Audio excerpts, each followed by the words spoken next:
1344. So groups of tens and stuff. So the whole thing, the backbone is groups of tens. Now they're gonna be basically semi-permanent. Okay. It would be nice if we can lock them in for 7 years. Toward the beginning, probably we don't want to be locking them in for 7 years. We need to do some feel out, feel out stages or whatever, and then we'll have a main line that we'll figure out, right? But then anybody who wants to be an overachiever, okay, and then I got back up because here's the thing, dude. So social credit score, except for not based on stupid fucking whether you jaywalk or whatever, like that's retarded. Social identification or whatever, like this could be actually be your identification stats, right?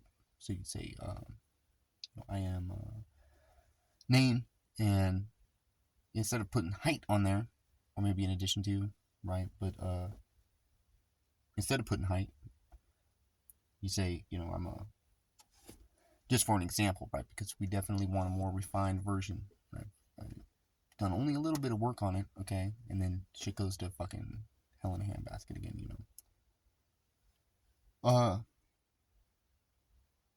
But definitely like an ASVAB, okay? Armed Services Vocational Aptitude Battery, battery of tests, right? To test your vocational performance or whatever, your vocational aptitude in order to understand and perform well at whatever job. Combine this with personality, ENTJ, INFJ, whatever, and IQ score. Okay, also have probably like from Idaho, ISATs. Probably every state, probably because it's federally mandated or whatever, had to standardized testing, and then you're gonna get your score or whatever, and these scores should be, you know, publicly available. If somebody is so inclined to check, like, why not? This should be on like your Facebook page, except for Facebook probably is not gonna be the thing. What the fuck? Oh.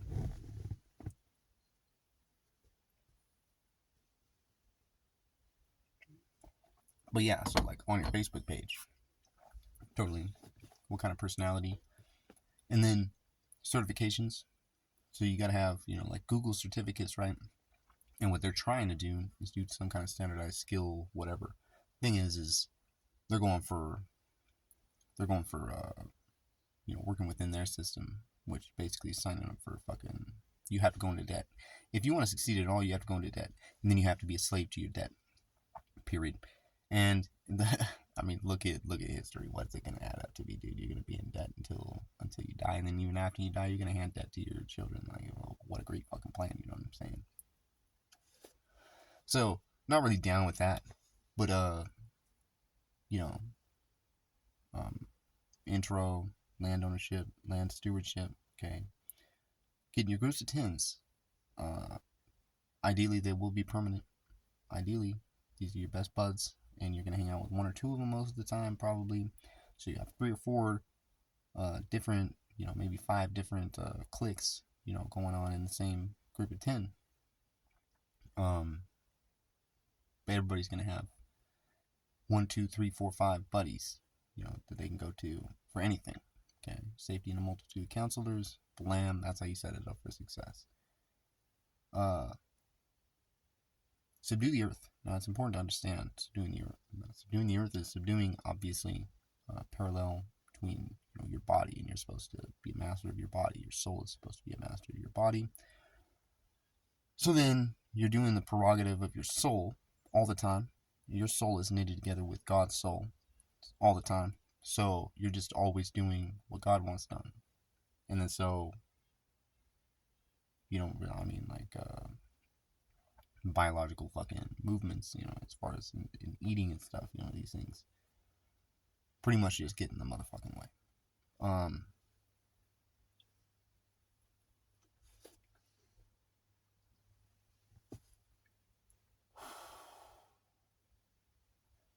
But you act in these groups, of tens. So you get 10 families basically. I mean, basically 10 families. They're all gonna say, okay, we're gonna work together. This is good enough for now. 10 families. You go out to a spot like where I'm at right now, woods and shit, and you need to subdue the earth. Well, by subduing the earth, you're actually gonna learn how to subdue the earth. Okay, it's like a parallel meeting or whatever. In other words, by working the land, you're gonna learn how to control yourself. You're gonna become a better person because of it, and you're gonna be able to then help other people to be better people because of it. Because you work the land. It works the opposite way too. If you subdue your own body and everything, then you're gonna have the skills necessary to then you show up at some land and you instantly just know what needs to be done. It's like, well, that's in the fucking way. That needs to move. Da da da da da. Okay. That's fucking ugly and diseased. Cut that motherfucker down. Grade this shit out. We need a platform over there for this and that and the other thing. We need subterranean drainage here. And we need blam, blam, blam. Okay, so you get all this stuff worked out. If you already know how to manage your own self, like your body, then basically your mind, okay? Because your mind rules your body. So if you know how to operate your brain, your mind, then showing up on some land, you can operate this super easy, okay? Because it's harder to subdue your own mind than it is or your own mind and body, than it is to subdue land. Land is pretty straightforward, So you get in your groups of tens, you go out to some fucking land. Maybe there's nothing on it. Now, ideally, you're gonna want some kind of produce or whatever. It's gonna want to be attractive land before you get it. But projects. So it has to have the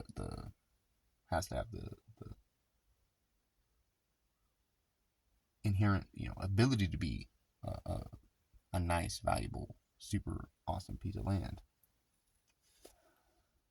At the beginning stages here, it's going to have that ability pretty much right off the bat, right? So we can go into some place, heavily wooded areas are going to be probably the best. Harder to build on, but that's kind of like half the point. Because the easy spots, dude, is like, where's the challenge in that? And plus, if you want water slides and stuff, you want some grade. If you want downhill mountain biking areas and stuff, you want some grade. You can always flatten out some areas, and build whatever, it's more expensive and everything, but inclination or whatever, incline, like land incline, is like another form of distance. It makes you farther away, more isolation or whatever. And the views, dude, like seriously, mountaintop, dude. If you got climate control fucking house and stuff, with a hot tub outside or outside/inside, if you got your shit, there's no reason to move. There's no reason to move, dude. Mountaintop, this and that, greenhouses, you got it. High winds, yeah, dude. That's why you plant trees in this. And then you got other ideas. I mean, shit, dude. So you got electromagnetic, growth stimulation. Totally doable. You just have to know the frequencies. Frequencies, as it so happens, are gonna be the same frequencies, dude, that are good for your own brain. So figure out what frequencies are good for your own brain, make you think well and whatever. Those frequencies, well, they're going to apply to the plants. You'll be able to see how they apply to the plants. You do the plants, the short growth cycle, so you can see differences. Upscale it when you get to a certain stage. Upscale it to a tree. You're going to be able to, pick and choose which trees you want to be badass motherfucking healthy trees. Put it in your irrigation system or whatever if you need it. Nutrient supplementation. You're going to do electromagnetic stimulation. You're obviously going to go prune it and everything and make sure everything's growing exactly how you want it. And you're going to do this out in the middle of the fucking forest. Nobody else is going to see this, right? This is a peace station. Okay, like I said in whatever it is, one in my hand, right? Peace station. No, a lot of these peace stations we want on well-traveled areas. Problem is, you can only get so much peace in a well-traveled area. Plus, real estate is going to be hella expensive, and so it might have to be that peace station has to be out in the woods a little bit first, and then get some money and this and that, and then go into the town. As like a mission. Pretty much, it is like a mission. So, peace station out in the woods. Okay, you're gonna manicure the woods, perfect for a park or whatever. Except for we can't have it. We could do like a public portion. Okay, but mainly this needs to be private. Like mainly. Okay, and the public portion.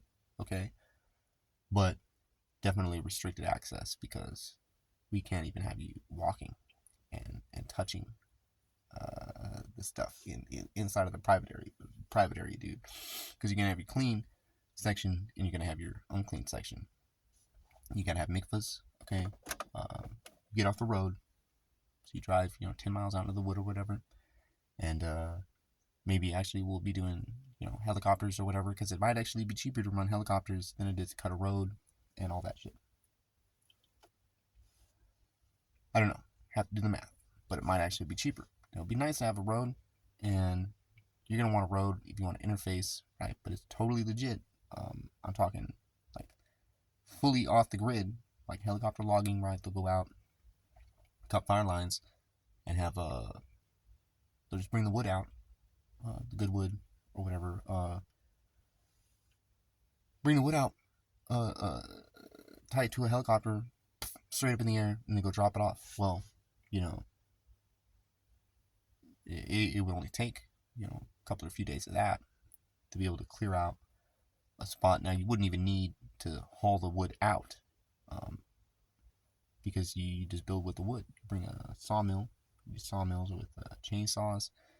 Technically, you'd want a thinner kerf than that, ideally. And then you get into problems, so you might want it to be under tension, right? But you could modify chainsaw so it's got a thinner kerf, and so that the bar is under tension, and maybe even you could 3D print so that it's got a structure inside, so you're minimizing your waste in kerf. But then even your kerf, you got Presto logs, right? Or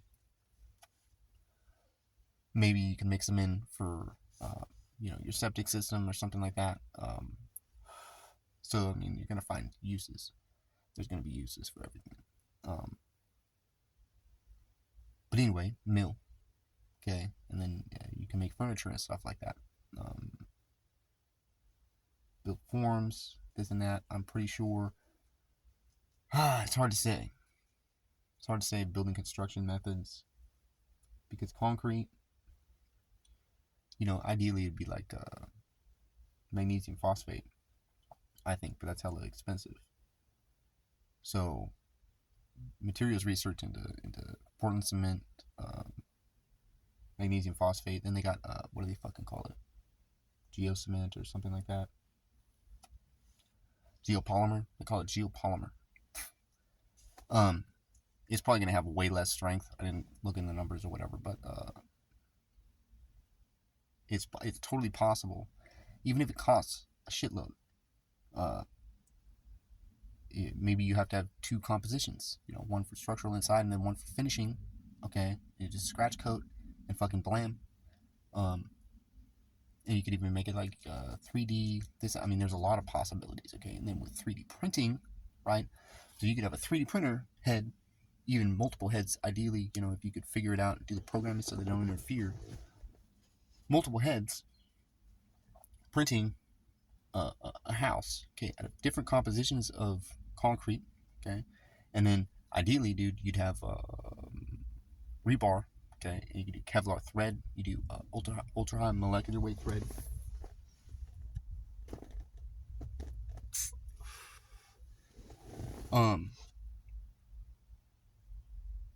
Some combination, or maybe maybe you're just using nylon. Maybe you're just using nylon because it's cheaper per unit of tensile strength or whatever, right?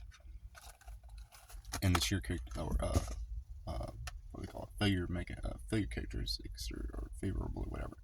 So you figure this out so that the printer like spider silk or whatever, or any, I don't know. But it had spools, and then so it would implant, let's say, like 7 threads, or like a hex with a center, like 7 threads into your stream of concrete that's printing out, and make it so that now you can do this with hot mud. Okay, so you're gonna need these nozzles in there for the strings, right? You're also gonna need other nozzles in there for you're gonna need other nozzles in there for different mixtures of concrete, um, slash, polymer or whatever, right? Because probably, like, yeah, I know you can do it with you can do it with silicone, you can do it with latex. Latex is way fucking easy. Um, there's a lot of possibilities, okay? Um, but if you can run multiple heads in close enough proximity so that they can, you know, this one lays down like doing a chipboard or whatever, right? Lay down your whatchamacallit with your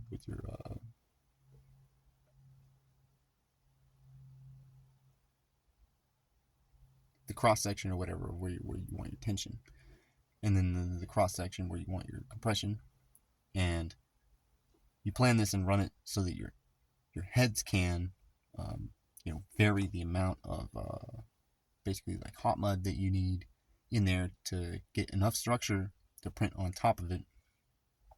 And there's going to be all sorts of different variables you have to account for, but if you could figure that out,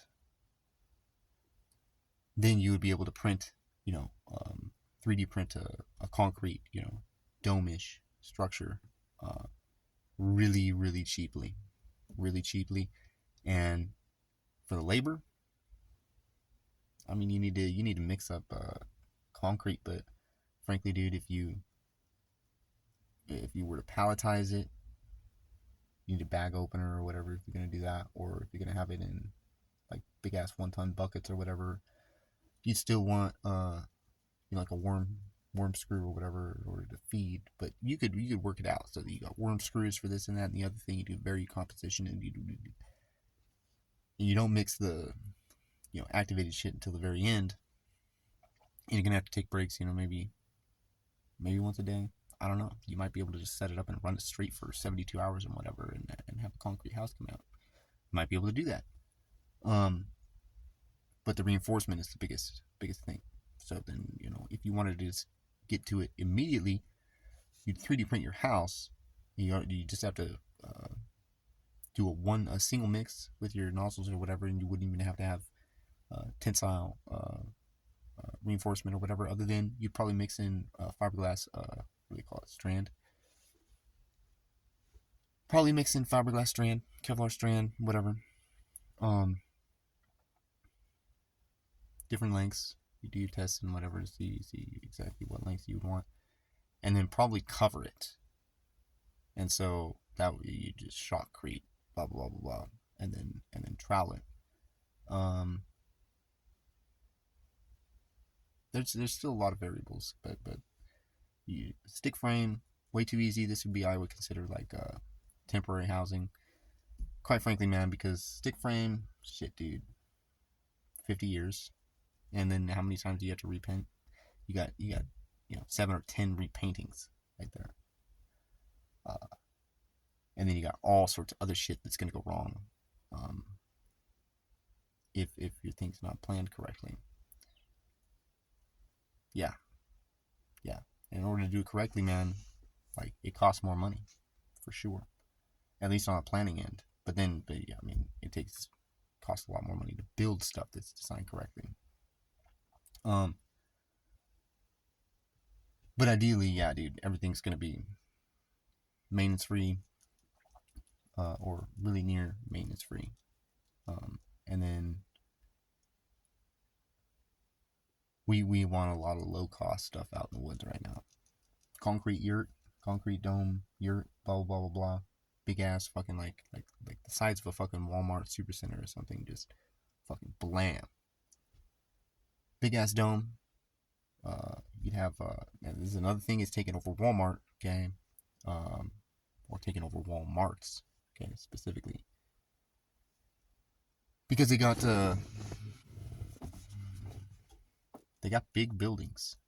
They got big buildings that you could totally set up and be growing tropical trees and stuff in there.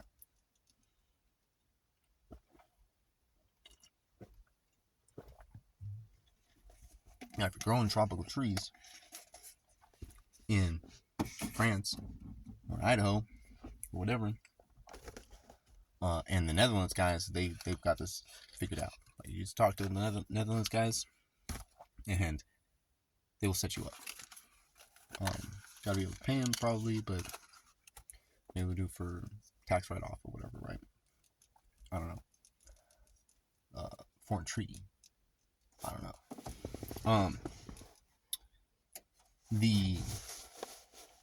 Yeah. So you can do like tropical fruits and stuff like this.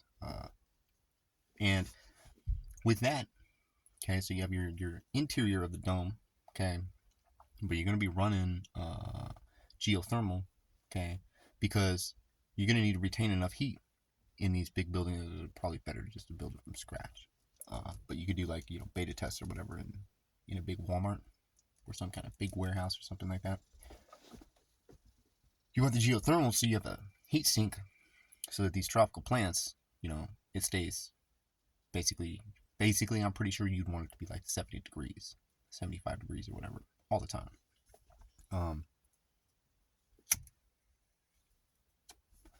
Maybe up to 85 or something like that, and you're gonna have artificial breezeways because you're gonna design it so that you have ventilation built in with just a little bit of input force.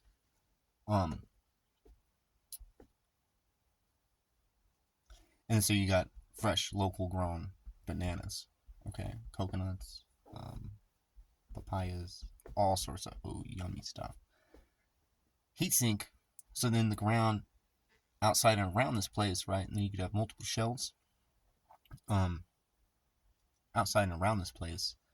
So you could do subtropical fruit in the higher latitudes or whatever.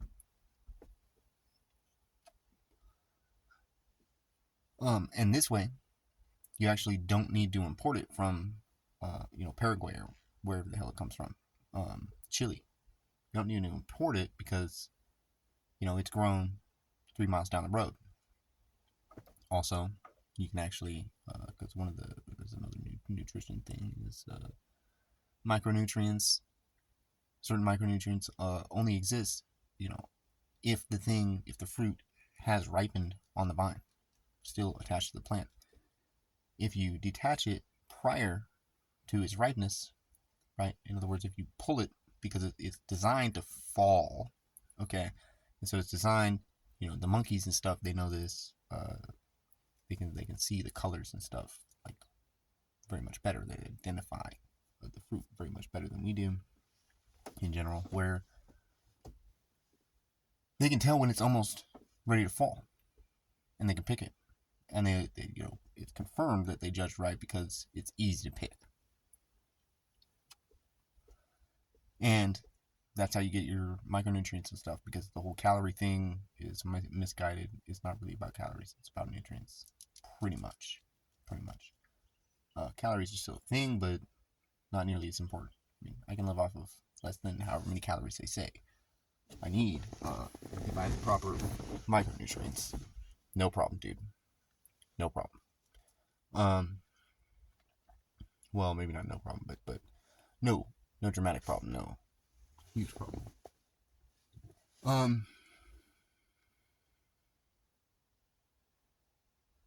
Damn, dude, what a digression. So, that's right.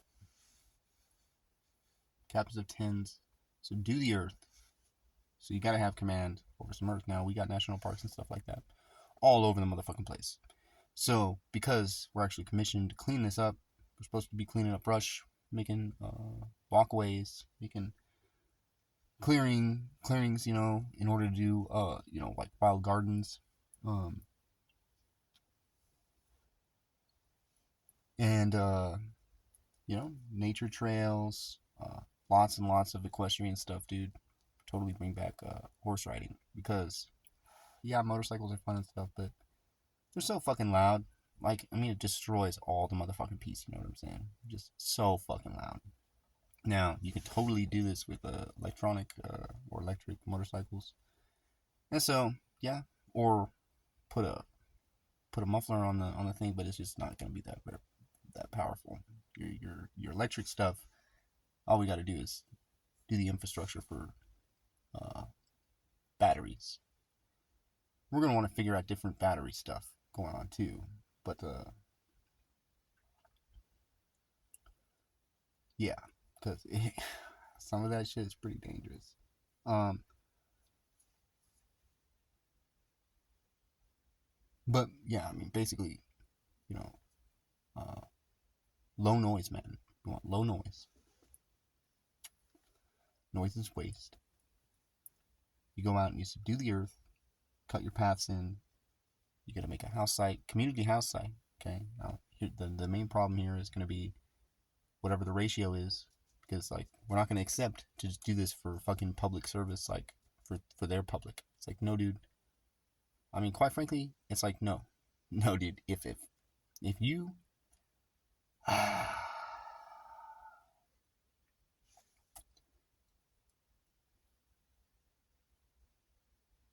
if you're so confused as to not know, having a tallywhacker makes you a dude, and having a crease makes you a chick. So, man, it's like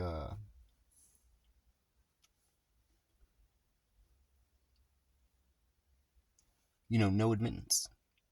No admittance. Sorry, dude. And I'm not sorry.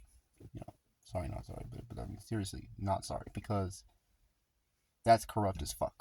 You can't bring children around that. No. This has to be a family friendly place. Um, nice and peaceful, and no fucking no people that don't believe in God. This is God's earth, God's land, and so it'd be open for anybody who doesn't deny the existence of God. Pretty much. I mean, there'd be a couple of caveats, but everybody would agree to it.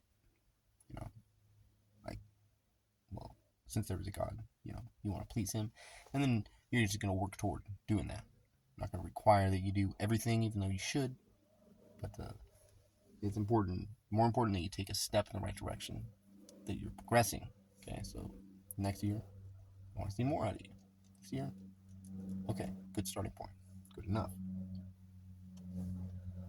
Um, and yeah, like Peace Station. That's what we need. Peace Station. You got plenty of lodging or housing, depending on how you look at it. Travelers from off the road, they can just pull up, say, "Hey, I want some water." Now, this, by the way, is your legal justification. I was reading the laws, I don't know, last week or the week before, something like that. And totally, dude, there's an exemption for irrigation. Okay, so if your job is to deliver water to your members, you're totally exempt from the registration requirements, this and that, registration cost requirements. I'm still pretty sure, or I think that you still have to have insurance, but there might be an exemption for that too. I'd have to back read. Um, anyway, caveat. So you work together in tens, and you say, "Hey, dude, religious compulsion. I have to do this, and you have to get the fuck out of my way, right? Because I have a right to exercise my freedom of religion, and for free exercise of religion. So I have a right to free exercise of religion. Free means unencumbered. You're not allowed to fuck with it. You shall make no law respecting the establishment of religion. I consider your establishment a religion. I mean, you're invoking, all these different fucking Roman and pagan gods or whatever on a daily basis. I mean, literally naming days after these fucking people. So that's worship. That's worship. And so you're not allowed to do that. And I don't want to participate. And fucking amen. So you gotta leave me alone with that fucking hogwash shit. We can compromise and stuff if you want to. You know, if you don't want to compromise, then fuck you. God will just destroy your ass and fuck you.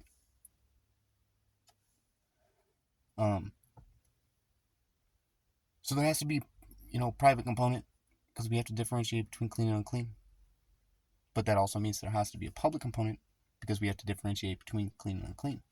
So to say, 50-50, that's probably too extreme because, love your neighbors yourself, and then it could be 50-50.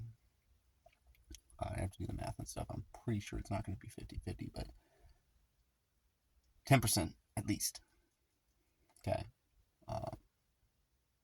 So if we got, that would be 9-1. 9 parts, clean area, 1 part, unclean area. That seems, it would be nice to cut that down to 1/20th, but maybe 1/10 is about where we need.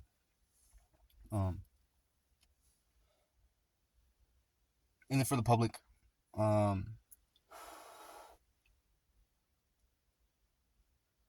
there would still be the basic rules, because we can't have cleavage and legs and leggings and shit. We can't have that around. You can't have short shorts on. Like, no, dude, you need to, or if you're a chick, and dudes too. But problem is most apparent in the chicks. It's like you need to be modest. If you're not dressed modest, it's like should be law around here. Muslims got a point. Yeah, you should cover your hair. If you don't feel like you want to cover your hair, I don't think necessarily you should be forced to cover your hair at this stage. 5 years down the line, 3 years down the line, could be a different story. Depends on, collective consciousness, how we figure out, how we're going to divide. But basically, it's like the people for righteousness. So you gotta throw these guys that are not righteous. You gotta throw them a bone. You can't really expect much out of them because they're not down for righteousness. But those people that are for righteousness, you got to be able to actually sacrifice. And so you're going to sacrifice because you're going to show mercy to these people that don't know like you don't. Like you know. As long as they show promise of, learning, progressing at a later time. As long as they show promise, then it's negotiable. If you can prove that they don't show any promise, pretty much, or if you can prove that they don't have any promise, right? If they say they don't have a promise, and it sure looks like they don't have any promise, maybe it's like persona non grata. And so there's still going to be the basic checks and balances. We can't have a fucking queer fest at the fucking peace station next to it or nothing. We need to be the fuck away from that shit. I think the rule is like 500 cubits or something like that. But it might be bigger than that. I think it's 2,000 cubits on the side. 2,000 and 500 there. Which would put 250 with 750 cubits or something like that from the edge. So the closest anybody could get to 750 cubits, which is, like 400.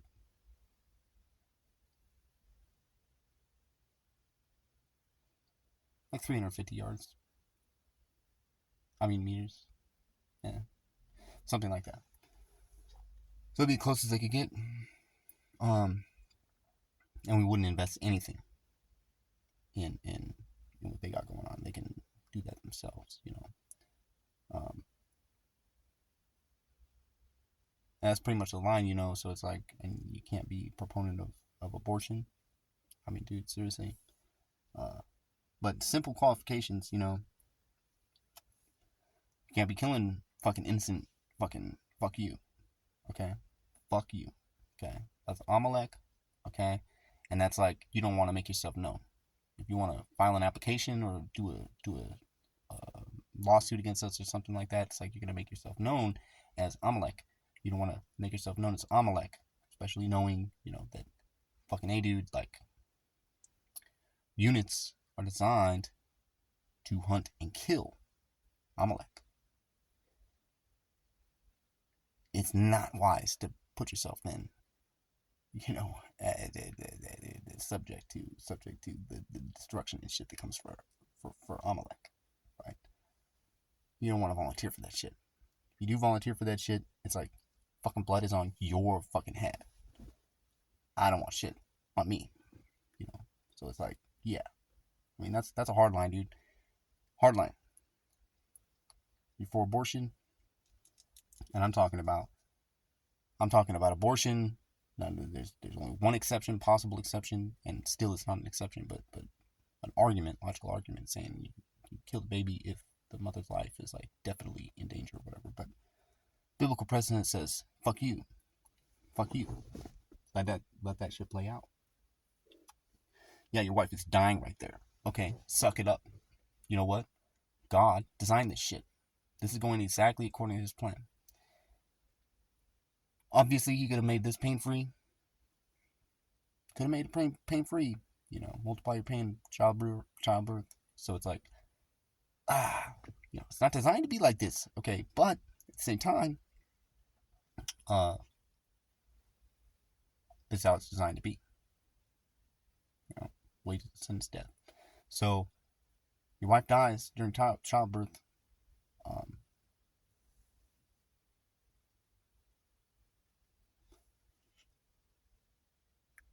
I'm not saying you can't try to save her, but you don't save her at the expense of the baby. Fuck no. Baby's more important than her. Period. Yeah. Obviously, God wants to birth the baby now. You know, there's a lot of variables here, but the bottom line is it's not an acceptable action to take, you know, your frustration out on the baby. Not acceptable. Totally fucking murder. But totally innocent, fuck you. I mean, I'm talking instantly, fuck you. You know, hands behind your back. March him down, fucking 22. March him down, fucking 22. I mean, it's pretty much that simple. And that's why it's very important that there's signage and shit that goes up. So it's like, do not stray over here, dude. Like, do not stray. You're subject to being fucking executed if you meet certain qualifications. You know, signs are posted fucking everywhere. The QR code, scan that shit. You need to get online right now. Turn around. You know, get the fuck out. Because yeah, past a certain point, it's like you want to say you have rights and shit. It's like, you know what? Fucking told you. Okay, don't be fucking surprised when motherfucking snipers just fucking end them. Just fucking end them. You know, want to do some fucking protest or whatever, like, oh, we have rights too. Da da da da da. It's like you make sure you're on the other side of the boundary, dude. You make sure you want to push that. Fucking maybe we shoot you in the motherfucking foot. You know what I'm saying? But the point is there has to be a hard line like that. And if you're not committed to that, if you're not committed to being a holy people, separated from the unholy fucking nations, okay? And the corruption that comes with, you know, Babylon, Babylonish, you know, society, which is what we have now. If you're not willing to separate yourself from that, then you need to find a different thing to do. This is definitely not for you. Definitely not.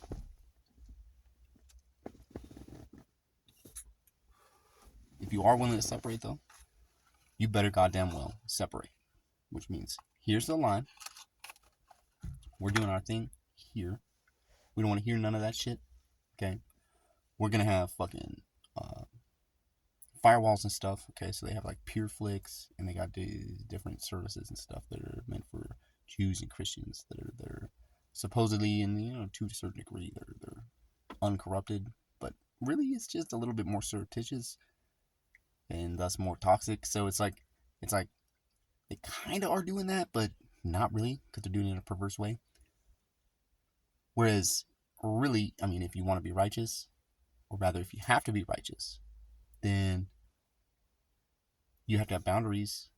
You have to have your own land, and you have to be able to say, look, my exercise of religion means I have to have, you know, land that puts me at least,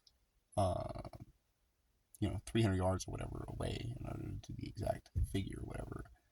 Because I've calculated it, I I could do it. But point is that anybody else needs to be fucking away from me, and I need to be able to put up signs. And this translates into anybody that wants to say, Malachi 4:2, to those who fear my name.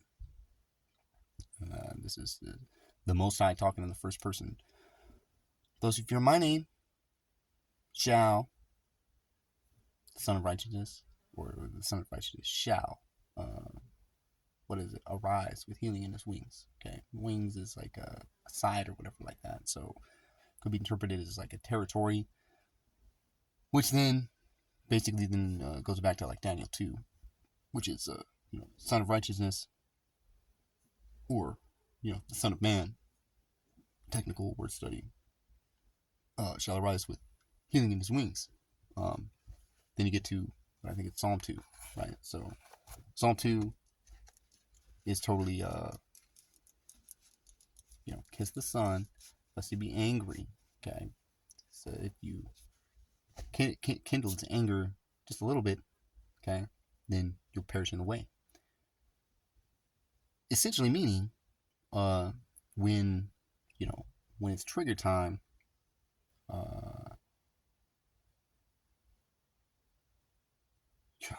there's going to be a trigger time, and you better fucking be cognizant and not disrespect, the servant who I've chosen to remedy a bunch of these motherfucking problems. According exactly to how God wants it done. Now, exactly, it's a big word there, okay? But he knows what I mean. And so that's basically between me and him. We're on a level where it's like, you just have to realize that if it's not your business, don't stick your nose in it. And you got to define your business by what God has defined your business to be. If you're on such and such a task, don't be putting your nose in this other thing. Okay, it's a diversion, distraction.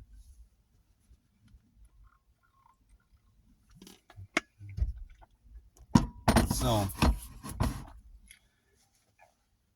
tens, subdue the earth. Gotta have a land, a buffer zone. Okay. Technically, the priesthood kind of needs to be established, first.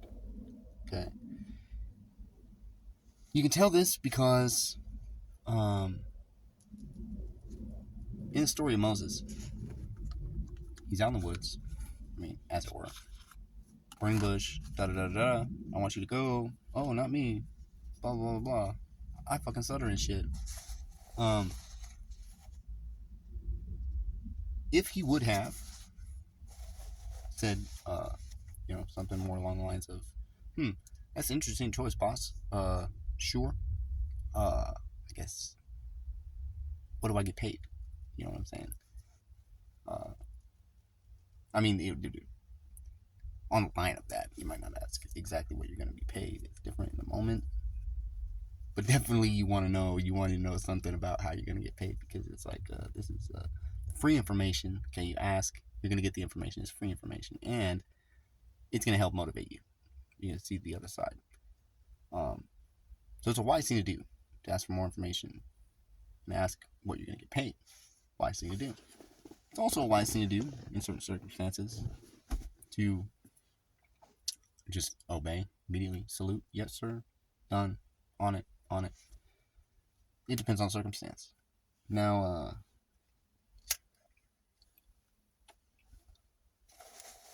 in order to, that's what I'm saying. Okay, so technically, legally, okay, and this is why it hasn't happened yet, it's because people are disunified, because they're not anointed, they're not, congruent with the anointing of peace, of actual peace. Okay, they don't know what it is, they're not acquainted with it, so they can't, duplicate it or reproduce it.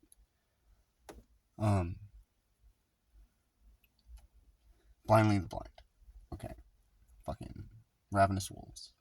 Fucking dumb motherfucking pastors and 2-degree rabbis now. Dumb in different ways, and totally different ways. Pretty much everything that you can criticize a Christian of, you can criticize a Jew of. It just in a different way, and vice versa. So, I mean, it's not really conducive to just be wailing on Jews and Christians all the time. Yeah, there's time for that. It might be at the beginning of the conversation. It might be in the middle. But most probably it's at the end of the conversation. And you know what? Like it just is what it is. People are what they are. No sense in arguing about it. You just identify it and say, you know what, dude, you are a motherfucking douchebag. Yeah, I'm done fucking talking to you, dude. Like, no peace. Fuck you. And then just walk off. Reminds me of something just did in, I don't know, 2-3 weeks ago. Fucking walking into the Walmart, and what I assume is a chick.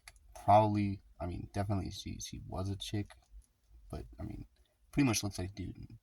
Tatted up to the point, I mean, we're talking, can't even fucking hardly see skin. I mean, face tats, neck tats, arm tats, hand tats, tats everywhere. And it's the first thing I see going into Walmart. Going to the door, da-da-da-da. I go like, holy fuck. Like I just say, holy fuck. And he's like, oh yeah, your face is ugly, or I don't like your face, or some shit like that. And I was like, oh my god, dude, that's fucked up. And then she started talking shit, so I just gave her 2 birds. Alright, man. Fuck you. Fuck you, fuck you, fuck you. And just turned around and kept walking. Well, the thing is this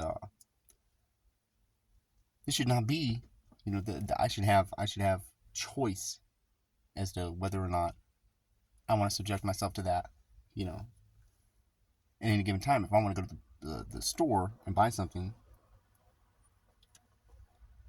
I want to be able to go to the store and buy something without being molested by foreign motherfucking ideas and stuff that are completely contrary to my peace. Okay, disturbing the peace. Okay, common law offense, disturbing the peace, trespass. I have a right to a peaceful existence. If you trespass on that right, common law, misdemeanor. And I mean, technically, dude, yeah, it's like, I'm pretty sure the next step would be call a sheriff or assemble a grand jury and put that motherfucker in jail until you get a fine or whatever. But I digress. Point is, isolated area, and then people will flock to this isolated area if for no other reason than to see what's going on. As long as they can agree there is a God, there is right from wrong, and you actually want to do the right thing, the best that you know how. At the same time, you don't want to be overstressed and overburdened, right? You want to be able to live life and enjoy life and stuff, okay? And at the same time, you want to be challenged at least a little bit to be better. But you still want to enjoy life, okay? So you're not giving up your enjoyment of life. You're actually advancing it or whatever, making that bubble a little bit larger. So, agree to the basic rules. Super fucking easy to do. Probably be doing it, you know, like, I don't know. Maybe on Sabbath, as far as maybe, you know, like after 1:30 or 2 or whatever, you know, after midday prayers, then maybe do that on the Sabbath. You really have to do it every week though, in order to be a thing. So it might be better. I don't know, dude. No, probably you want to do it on Sabbath. You confer to them blessing for observing the Sabbath, even in a limited way that they observed it. Okay, so think like a Jew trying to help a goy, and you know, trick them, as it were, to observe the Sabbath in the, you know, at least the easiest way that you can think to put on it. Okay, and it's hard for you because, you know, insular or whatever, you can't wrap your head around it, and that's why it's important for you to have buddies that are not insular, that are buddies that are acquainted with criminals and bad parts of life, and all sorts of different parts of life.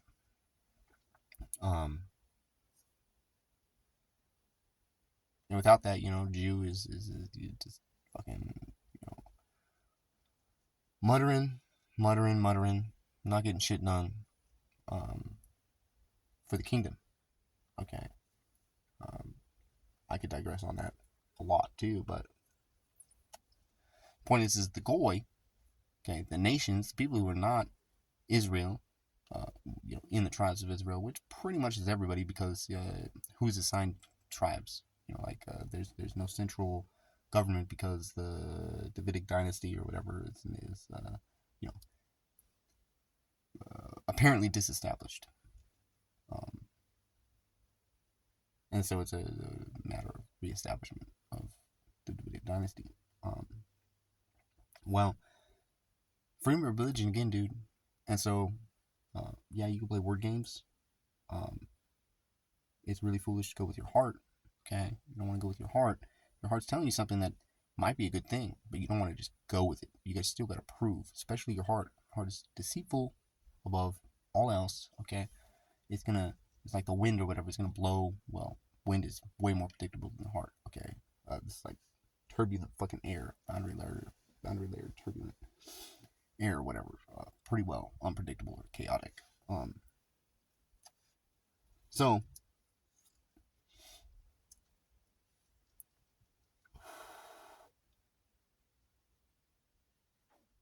tens get isolated. This is why probably you tens and you're gonna need 50s. You probably even need 100 people to be able to afford it. Okay, but 100 people should be able to afford, just a meager amount per month in order to attract investors, in order to get a swath of land. Fuck building codes and stuff, right? Zoning restrictions or whatever. Okay, because basically it's time to get to work. So get people issued little. I mean, even if it's only a quarter acre, I did the math. I'm pretty sure it's like 10 acres total, with 2 acres arable. Okay, if you did equal distribution of every dude on Earth, 2 acres of arable land, every dude. Now, that would go down as the population increases and stuff, of course, but 1 acre, quarter acre even. Okay, so if every dude just gets a quarter acre of arable land, now keep in mind also that we're going to be turning mountainous or desert land into arable land. So we're actually going to be increasing the amount of total arable land. So right now the ratio is 10 acres total with 2 acres of arable land, which means basically 1/5. So that means if we take then any swath of land and bring it up to 25% arable, or just even stick with 20% arable, and then 40% mountainous or trees or whatever, and I don't know, you do your math and your tables and you balance that shit out so that you're not creating more desert land or urban land or whatever, right? Because you want to keep the ratio. That's the important thing, is when you develop new land, you keep the ratio correct, so that no matter what you put there, at least locally, the ratio is going to be somewhat correct. And you invest in enough land where you got starter homes. Maybe you want 100 starter homes, little 2-bedroom, whatchamacallit. Okay, so for single dudes, 2-bedroom, you can bunk 4 dudes in there. If you're a single dude, high school or shortly after high school, let's say early 20s, you can totally bunk in 4 people. 4 people in a 2-bedroom unit. You put 100 of these units on there, and then 4 people whittles down to 2 people, or one person, and dude just got married, so he gets his own house, and they get to start setting up for a nursery or whatever. Professional dudes, by the time you're like 22, you should have your shit together. You should know enough stuff where you're no longer in a 4 bunk bed whatchamacallit situation. Maybe you got your own place. You're running your own project in your project room, your office or whatever, which is your second bedroom. supporting your project there until you need more rooms, you know. But the point is you take those early, you know, people that are just starting. Okay, everybody's got to take a hit. The most important is the new generations, right? So basically, I would say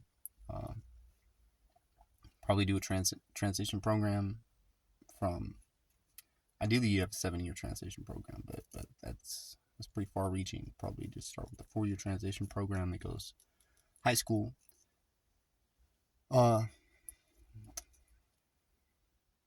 Yeah. So it'd be like the last 2 years of high school, right? Because we'd be trying to transition them so they can become, you know, full citizens or whatever by age 20. Dude or chick, age 20. So if we get them when they're 16, okay, go in like the Navy or whatever to the high school and say, hey, dude, this is not the Peace Corps. This is way fucking cool. You want to own a house by the time you get 22? We can totally guarantee basic fucking rules. All you got to do is not shit on people, and you get a house by the time you're 22. House paid for yourself, and that's it. As long as you meet the basic conditions. Yep. So,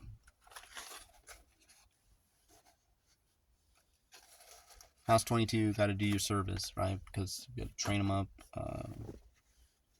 Different things is what your test batteries for. But at the same time, you're going to do your 4-year, you know, pre-qual program or whatever. You're going to take everybody that's 20. Okay, so you're going to be doing the bulk of your focus probably is going to be on 20 to 30, probably. Those that are over 30 that actually have their head on straight, few and far in between. Pretty well fucked. So these guys, the guys 30 and above, are going to be more or less like the leaders or whatever, because you have to have time to have experience, and a 30-year-old dude with a, you know, mature brain is very, very valuable to, you know, 16, 17, 18-year-old dude, who just wants to go have fun and fuck bitches and stuff, you know what I'm saying? So totally need good role models. And there'll be the two groups, you know, 20 to 30, and then pre, you know, 4 years, you know, 16 to 20, and then, you know, 30 to 50 or 30 to 60, depending on what it is.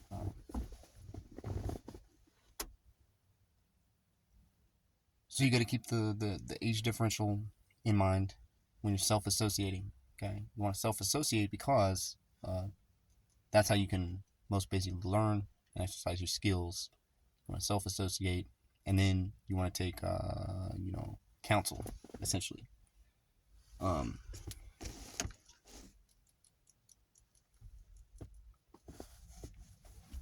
So, let's see. One of the main things too. Okay, so like minimizing expenses and this and that and the other thing. The main thing though is going to be full out, balls to the wall, going for it. There's not allowed, you know, half-assery, not fucking allowed. That's really what separates. It's like this is not a fucking social fucking organization or whatever.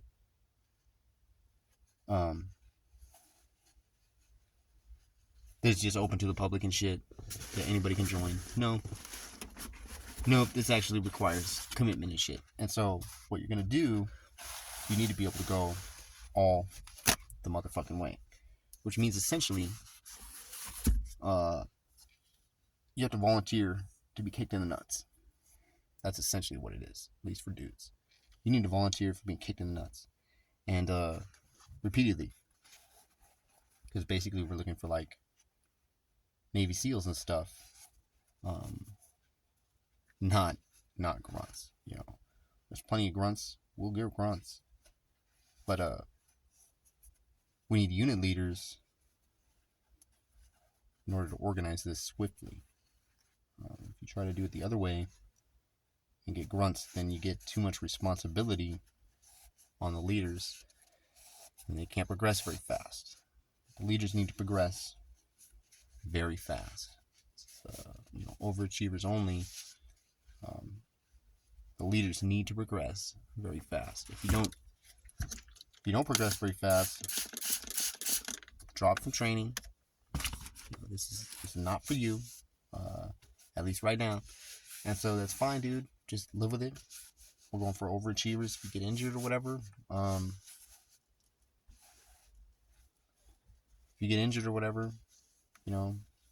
try to get you back rehabilitated and stuff. But you gotta understand you're gonna be medically rolled, because we're not waiting.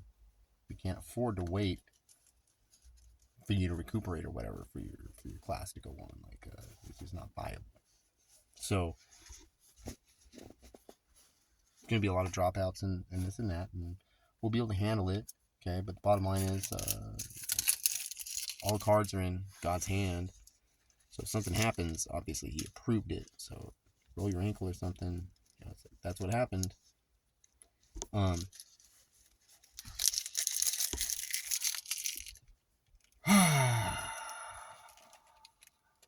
Ready to do violence, okay, is the main thing. But the problem is there's no way to get ready to do violence righteously unless you have a lot of foundational principles.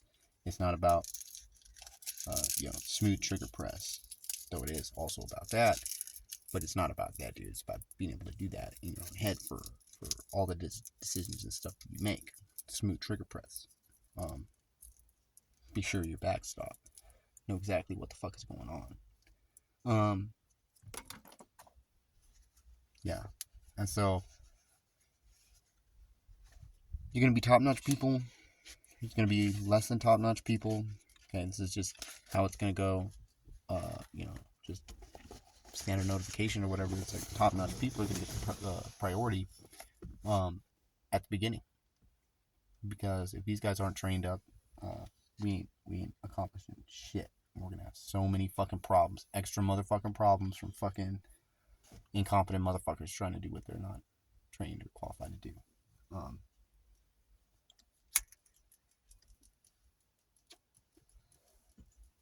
Brings up training, okay. It'll work out fluidly, straight from the assessment, personality and IQ and this and that. Training is going to work out smoothly, because you're going to have input into all your training. You're an independent agent or whatever, choosing to involve yourself in this. So any time you can back out. I'm not saying there's not going to be penalties. It's like you're investing in this, so you back out. Your investment in this is done. To a point, we may be able to pay out, but it depends on what you're being excluded for or whatever, if that happens. But there's no half-assery, okay? So it's like so you get this peace station set up. It matters where it is, but you get a peace station set up, which basically is like a park. We do not an apartment complex, but like a collection of homesteads, like a little mining town or something, from back in the day.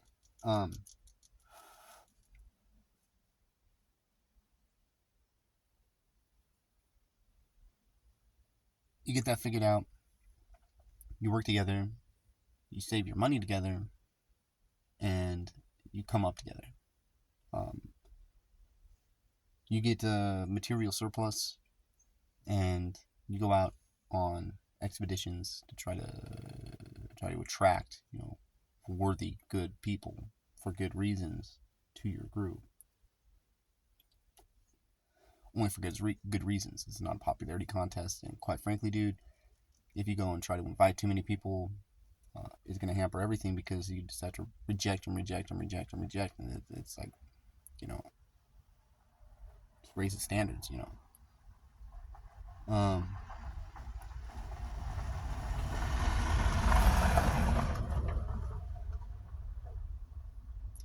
So essentially, it's like a church. Essentially, less it's not really like organized like how church is organized, because church is just a social club. Now, as far as introductory period or whatever, a bunch of people are going to want to test the waters, and it makes sense to want to test the waters, but it's not what we're looking for. If you don't know, then you don't know, and that's just how it is. If you want to test the waters, you don't know yet. So that'd be, on the waiting list, 10% or whatever, 10% or whatever, where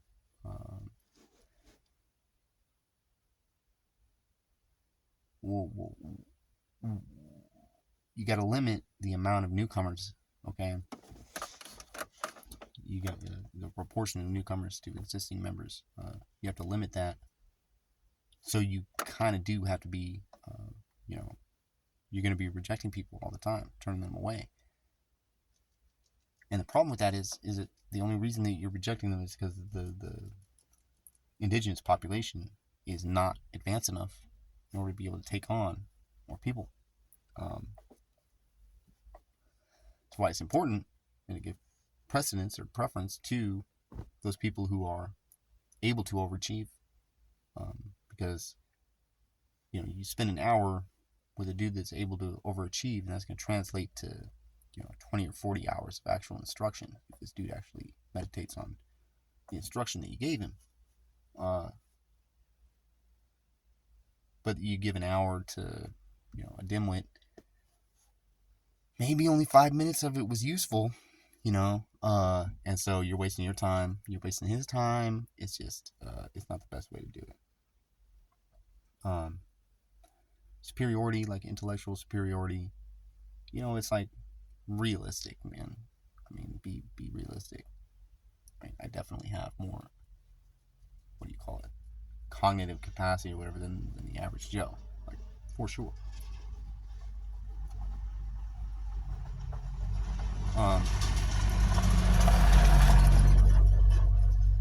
And literally, it's oftentimes it's a waste of my motherfucking time. Deal with some basic motherfucking concept presented by some dude who has no fucking clue what the fuck is going on, and doesn't have an intention of changing what he's got going on in order to conform with, maybe some new information or whatever. So it's senseless to even introduce him to the new information.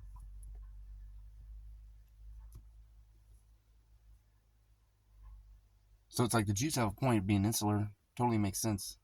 Not that it's right, but that it makes sense, considering the circumstances that they find themselves in.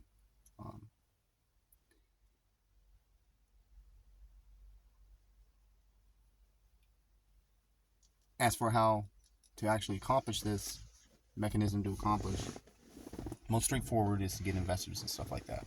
Okay, you're gonna do a alternate economy, silver, shekel, defined. Okay, 11.4, whatever, dude. I got the exact figure written down. And so do business with the shekel. Not going to do US dollar, this and that. Okay, but it's going to be a process. And be separate. I'm pretty sure it's like Leviticus 18.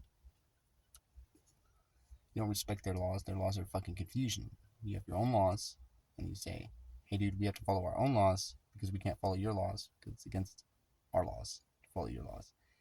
We'd like to work together and be peaceful and stuff, but we're not going to follow your laws, right? So it's like, it's going to need to be some negotiations going on. Problem is one single person is not equipped to do these negotiations. Unless the person, one person is not equipped. You need more than one person. And then with that, it's like, God's pretty useful buddy. You know what I'm saying? So Yeah. So, multiple people.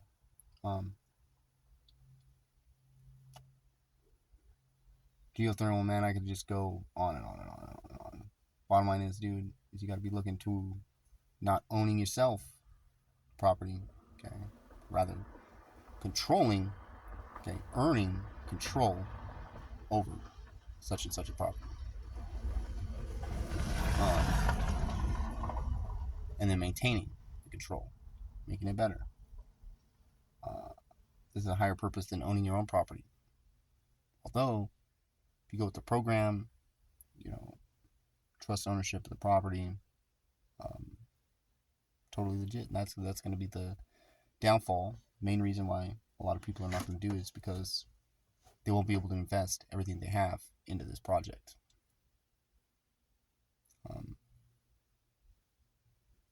I mean, they're able, but they won't be able.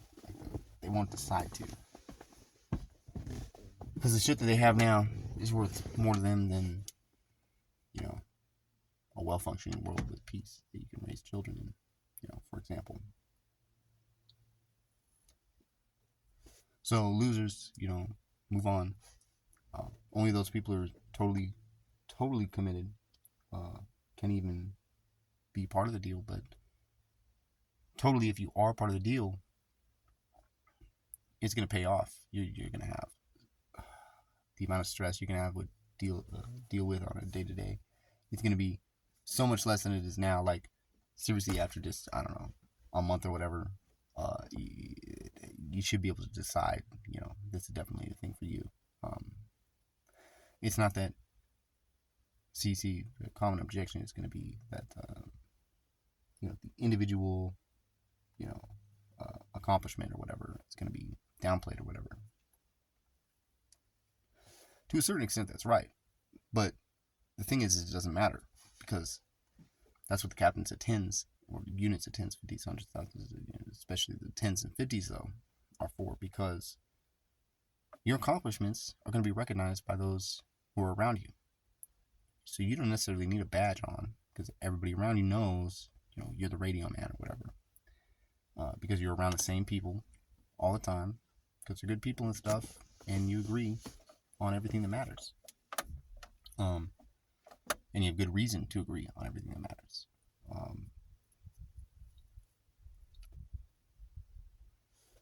And so it's a really much different dynamic than we got going on right now. Okay, but it'll breed peace. You'll be able to be peaceful, which means you'll have time to think about maybe what you should be doing with your life and your skills and your family and this and that. Your truck, you got a trailer sitting there. Is it working? It's not working right now. You should put it to work.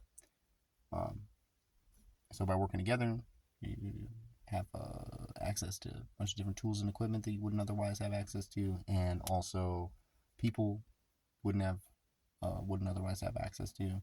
Special fucking rules, right? As far as Sabbath observance, 3 vacations a year, minimum tax structure. Because it really boils down to, are you comfortable with contributing to fucking your children and grandchildren? Really? Are you comfortable with fucking them? Because that's what you're doing right now. And that's what you will be doing if you don't make drastic fucking course corrections, like, immediately. Then we get into, universal basic income, healthcare, this and that.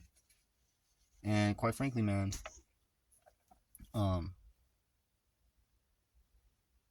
that's going to change based on the group that you're in.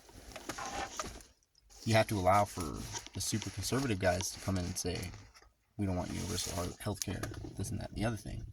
And allow them to, if they want to be capitalistic or whatever, totally, man, they could have high bills and this and that. But I'll tell you what, the central court, man, everything's going to be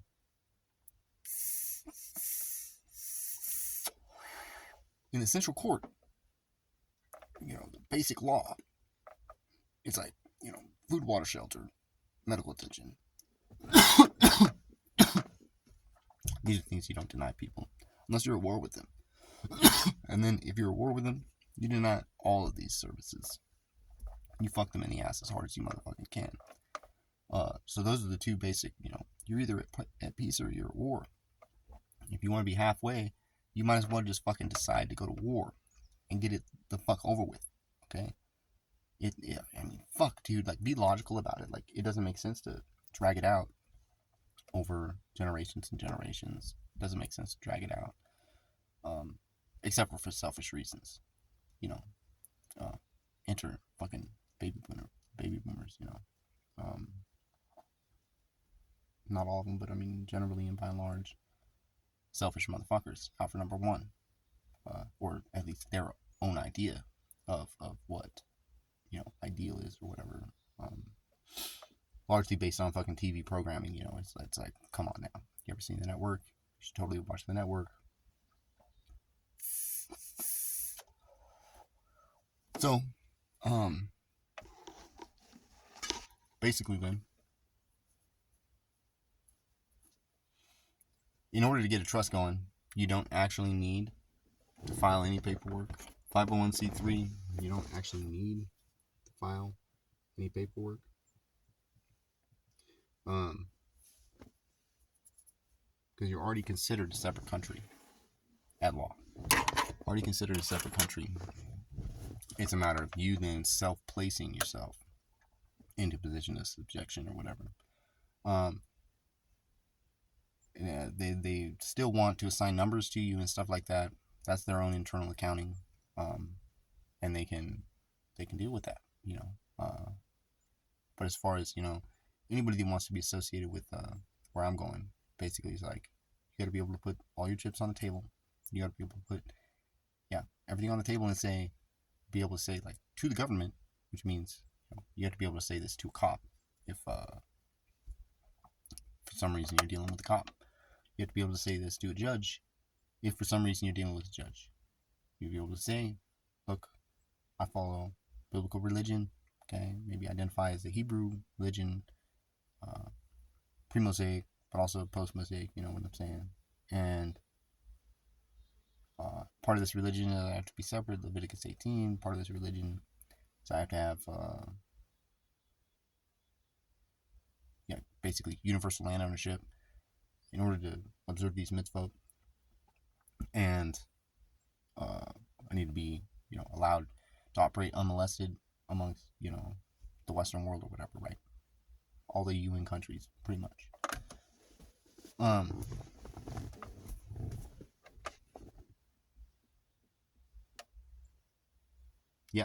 You have to be able to say that authoritatively, that you need to be able to actually have peace, and you need to be able to actually have an opportunity to organize land inheritance structure according to the Bible.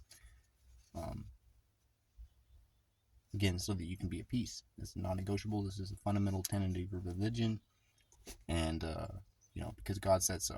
So you got to be doing the Sabbath. You got to be doing the land Sabbath. You got to be the tens, fifties, hundreds, thousands. You got to be doing the tithe. You got to be doing a lot of stuff, But you got to ease into it. You got to do it as fast as you can, reasonably, but you don't want to get overburdened. It's a balancing act. So, that's pretty much where it's at. So it's like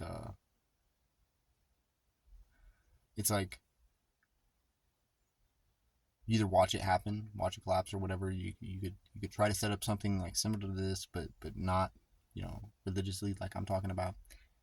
Or you could throw your hat in with, whatever new age bullshit is going on now. But you're gonna end up doing something about it, because the economy and everything. Shit, dude, and everything. The state of the world, the economy, the state of Israel. We're looking at, Isaiah 1. Start reading. Zechariah 12 and 14. I think Zechariah 12 and 14. Daniel. Is it 11?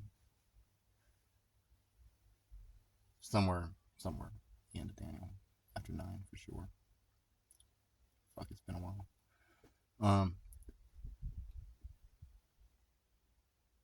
and then Daniel 2, so it's like all that's foretold. It's actually, if you're going to say, oh, this is too extreme, da da da da, it's like, well, matter of fact, that's actually a qualification of this. So hey, thanks for confirming that. It is kind of extreme, but it needs to happen right the fuck now. So, um, as far as what you can do about it, it's like you sign the fuck up. Sign the fuck up, so I can write a notice of declaration and say, I got to get water to these people. I got to get water to these people. They signed up. They're members of an irrigation association. Yada yada yada. Water, Spirit of God. Water, Spirit of God. Parallel. If you're gonna say that I'm wrong, then that's actually a violation of my religion. And so fuck you. You actually have to acquiesce that I'm correct in my interpretation that water, spirit, and so I can actually counsel people, and that is legally considered the same as transporting water. Therefore, blah blah blah blah blah. And you just, yeah, I mean, you go balls to the wall, all the fucking way, in game, chilling in a fucking hot tub, smoking a blunt, and I mean, that's good enough. That's good enough. Mechanisms, okay, now I could explain every step that I know of how to accomplish much of this stuff. Problem is I only know, 2, 3, and 4 steps down the road. So, long-term predictions or whatever, it's still kind of hard to make. Even so, at least, one step down the road is an improvement over where we're at now. And to just know one step down the road, you got to know in game tens, 50s, hundreds, thousands, like point blank period. So you got to get with that program. You get a religious exemption. Your employer legally can't fuck with you. The government legally can't fuck with you. And then it's just a matter of playing, harmless enough, saying, look, man, I'm just trying to do my religion stuff. Some of this stuff I don't even understand, but your stuff I certainly don't understand. It is way motherfucking more confusing than my stuff. So, I really can't. I can't even fucking absorb and operate in the two different things, because it's actually prohibited for me to be operating, the religious aspect that I'm operating in now, versus the fucking what do they call it? Synthetic rules, operating like in your court system, for example. It's statement to the government, in your court system. I just can't familiarize myself with it. This too is overly burdensome. I can't do that. Religious compulsion. I have to just focus on this stuff, and I can communicate with you in these languages, the language of the Bible. But the problem is that these have extraterrestrial terms. You know what I'm saying? Like implications. So it's like I can't even agree to you that or agree with you that what we're accomplishing here now only applies to Earth. Like that's not even true. It applies to heaven too. Blam. Quote the Bible. So you have to be knowledgeable enough, at least, to be able to say the essential things. You got to be able to say you're down for the 10 Commandments, 100% down for the 10, and you don't want to eat more, and you don't eat pork, shellfish, different other banned fucking things, eel and fucking catfish. Like, what the fuck are you doing?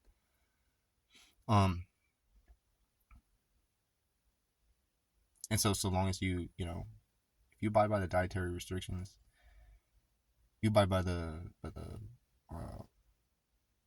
10 Commandments, which it encompasses everything. It just depends on how much you know. Then you can participate on the inside level, and then you do ministry or whatever missionary work for the outsiders.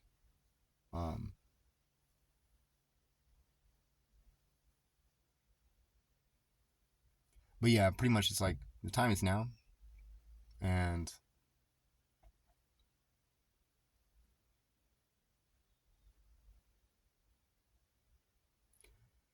It's gonna happen. It's a matter of I got to do what I can to make it happen, what I can that's authorized. And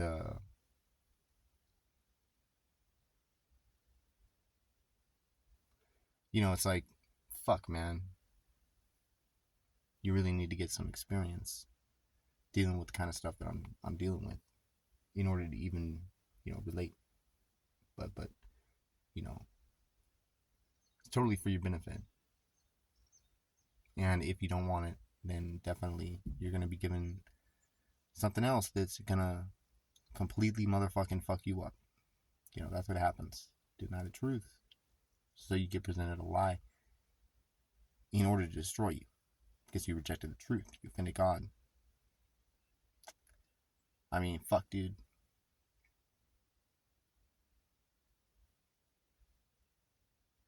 Yep. I don't know what else to say. Pretty much it's that. It's the time video. Watch the time video. Follow the fucking directions in the time video. Pretty fucking straightforward. Do that, and then once I got a list, um, this is one tangent. Okay, one argument is that I need a list as a prerequisite. There are other tangents that can work where I do not need a list. But the easiest argument or whatever is if I actually do have a list with subscriptions, okay, your signature or whatever, properly identifying you, probably notarized with a fucking picture or something like that. And if I have your subscription thumbprint, I don't know, then that's negotiating power. Okay, and then you go to whomever the authority or whatever it is in whatever area, and notice them up. Notice them up. This is what's going on. Yada yada yada. Um, I don't know that I really have to. I mean, fuck. We'll see. We'll see. We'll see. Anyway, it's pretty much like do something, motherfucker. You know, don't just sit on your hands. Don't fucking go play PlayStation or Xbox or some shit. Uh, do something, motherfucker. Uh, it doesn't get more plain than tens, 50s, hundreds, thousands. You have to reject the homos, and you have to reject the abortionists. Like, no questions asked. Have to. Other than that, I was like, Bible, reject abortion, reject homos. Those are the main things, and then you got to be down for modesty. If you're a chick, you can't be expecting to join up and still be allowed to dress like a slut. Like, if you want to dress like a slut, fucking A, man, like, you must be open for business. Okay? And, like, it could fucking happen, and, probabilistically, it will fucking happen. But if somebody wants to choose, you want to choose, man. You dress like that, dude, or chick, man. You're saying that you want a dude to take you right now. You dress like that. You're saying that you're telegraphing, you're straight up saying to every dude, you want some dude to take you. Uh, and so it's kind of pretty fucking dangerous to be dressed like that. At least in my ideal society. Because I mean, really though, if you're not advertising, or I mean, if you're not open for business, then don't advertise. If you're advertising, then you're open for business. If I see a super hot chick wearing, spaghetti straps, leggings, tube top, whatever, you're trying to be seen, it should be totally fucking legal for me to say, hey, mama,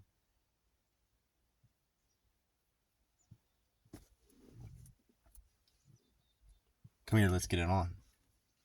I mean, straight up. Yep. Straight up. And, she shouldn't be offended. I mean, I would even say she can't be offended. Like, It's gonna be like that. Fucking A, man.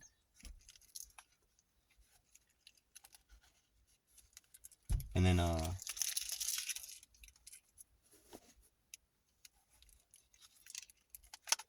so yeah, modesty. And if you want to get married, yeah, dude, show a little bit of leg or whatever. Be modest about it, right? But you can look sexy. Like if that's your goal, you still have to be, you know, like teacher sexy or whatever. You can't be, you know, overtly sexy in public and stuff. You know, right? Yeah, I mean, there's gonna be a time and a place, you know, but that's one of the major things too. It's one of the major things that needs to change because that stuff belongs behind closed doors. It's private matter. The fact that it's so publicly talked about and stuff now. Oh my god, dude, this is so fucked up, dude. This is like a definite marker of a degradation of this fucking civilization. So it's important to put that shit back into the closet.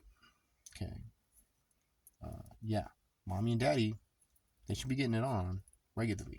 They should be flirting with each other. They should be having a client all the time, right? But they should be able to do it with enough tact and flavor that the children don't understand what's going on. Okay. The extent of what's going on. Because there should be a lot more going on behind closed doors than what's seen. Okay. It should be so fucking spicy. And this is where respect comes in, because you're going to have unwalled villages and stuff, right? Well, you got to be respectful. There's going to be little signals and stuff that people, you know, learn to recognize. That basically means, you know, like, don't knock on this door. Busy, don't knock on the door. And it was one of those things, you know. There's a lot of other things that need to change, but bottom line is, you know, local control or whatever. You're kidding yourself if you think that, you know, city council, blah blah blah blah. I mean, fucking Constitution defines minimum amount. I think is 10,000, and then it says 30,000. I think it says it's the updated figure. There shall not exceed, you know, one elector for 30,000 people or something. It's like, what kind of shit is that? Hold on, 30,000? Yeah, but we're supposed to be 10, 50s, hundreds, thousands. So that's 30 times off the maximal. You know what I'm saying? Any, you know, objection, it takes way too many people. Da da da da da. It's like, dude, not very many people, dude. If you run it correctly, because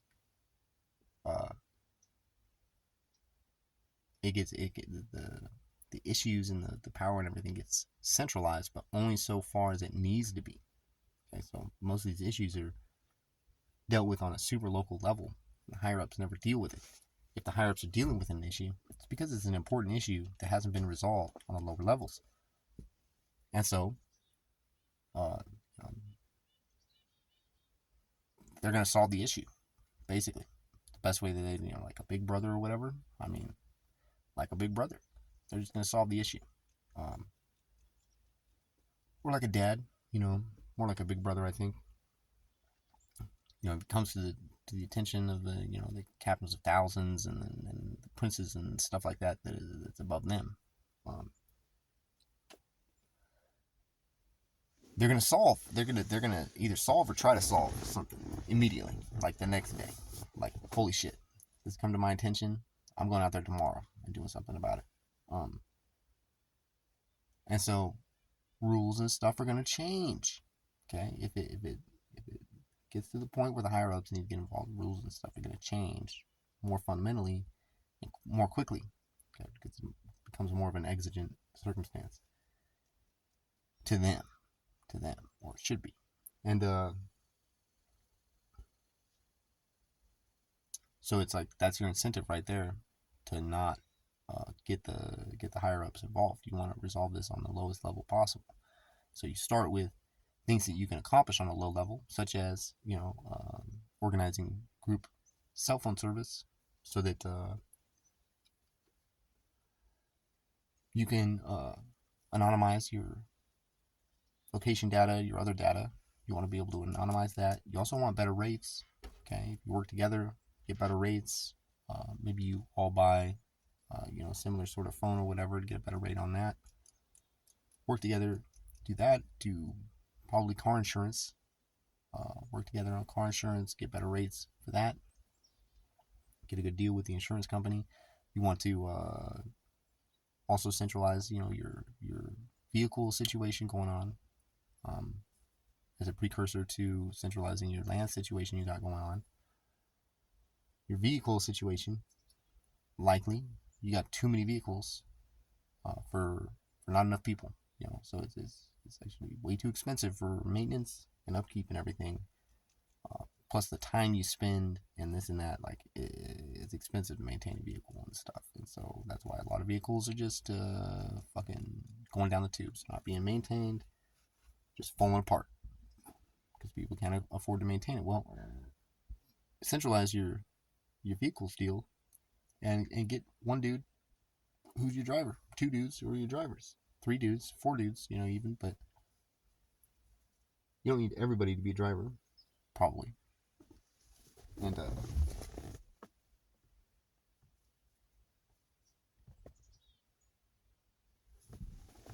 you probably don't need everybody to be a driver.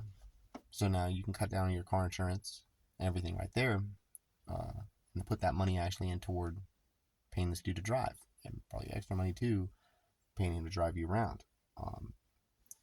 With this, it'll be safer and everything because you can afford to send this dude to a driving school, be more qualified to save your life if something crazy happens, when something crazy happens.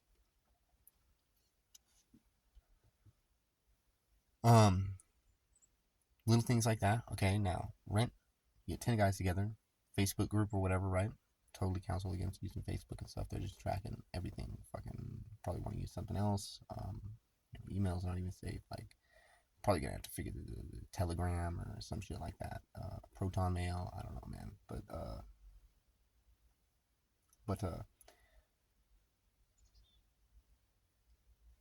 you got to work together so that you can, corporately or whatever, then come in and rent, basically a big ass house or a mansion, 2 mansions, something like that. You want to cram. It's going to be cheaper to get a couple of mansions than it is to get, 10 different fucking houses or 10 different duplexes, 5 different duplexes, or whatever it works out to be. So you come together, negotiate, you get a couple mansions, paying rent. If you can pay rent, okay, it'll lower your cost, and that'll allow you to pay more money toward your own development, building your own mansion. Because that's the entry level whatchamacallit. Okay, the entry level whatchamacallit just for like 5 or 10 grand or whatever. And you get a room in a mansion. Probably more than one kitchen, definitely a lot of bathrooms and different facilities, for all different sorts of things. Definitely library, screening room or whatever, hot tub, swimming pool probably. You can have a stream going through the property with gardens and this and that and the other thing. So it's going to be a nice motherfucking place to live. It's going to cost money, okay? But that's why you're going to buy it. So that rather than just pouring money down in a rental every month, you can pour money at buying this thing, and then, oh, look at that. Now you have all this extra money you're used to paying, and now it's just extra money. So you hire a landscaper, come together, $40 a month or whatever. Everybody pitches in to hire a landscaper. All sorts of different aspects you can view it as, but the idea is working as a unit. Then next deal is traveling as a unit. You don't want to travel just one dude driving blah blah blah blah blah. Okay, this is why another reason why you want drivers, but also you want to do as many corporate events as well. Maybe not as many as you can, but you're gonna want to do a lot of corporate events where you rent out the whole bowling alley, and then probably probably wipe down a bunch of stuff, right? You go clean the tables, clean this and that. I don't know. But at least, go rent a bowling alley. Go have some fun at a bowling alley. Batting cages. Rent a rally school for a day. give everybody a chance to go.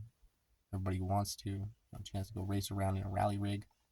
You can do all sorts of different corporate events. They're going to bond you, and you're going to be able to be productive on the level of you're gaining skills and confidence and experience in yourself. And so that's good. That'll help you apply all the stuff that you're studying from the Bible and stuff too.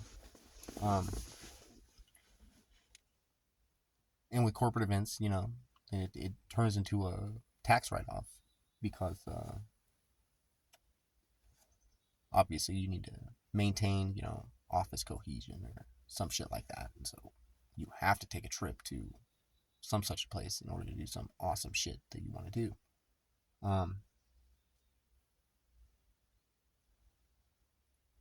Not possible alone. Okay, not enough hours in a day. You got to work together tens. You deal with what you can at the tens. Maybe you're overburdened. While you're feeling your place out, you're going to be overburdened, you're going to be underburdened, you're going to be overburdened. And so this is where your 50s come in. You got 5 groups of 10, okay? And they're working together. And so when the Congress or whatever meets for the group of 50, you have all your team leaders and all your captains and all your lieutenants, right? And you're going to get all these guys together. They're going to have a meeting, this and that. Maybe it's open door, maybe it's closed door, depends on the subject matter. And they're going to solve stuff.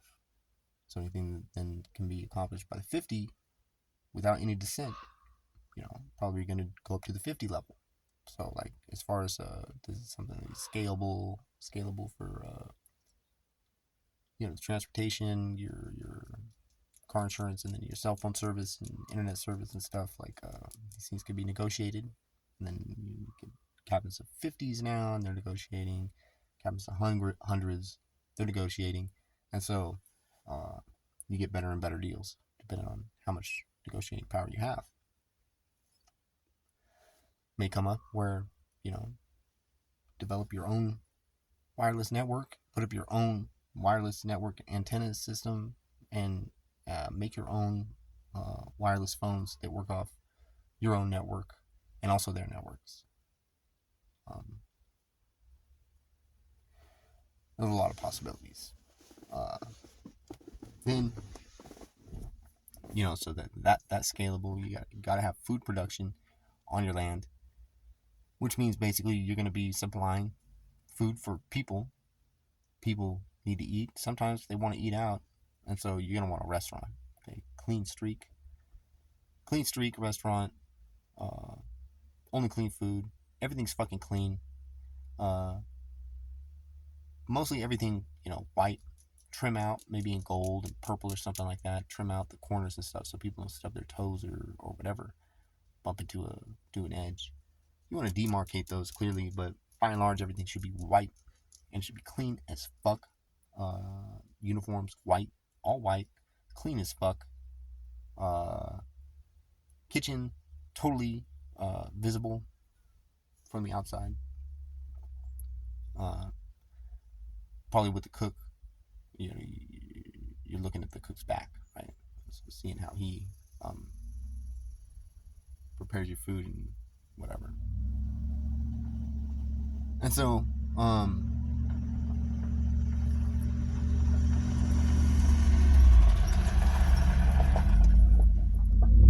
clean streak, and then you run also, because you're going to be doing your produce, okay, growing in greenhouses and gardens.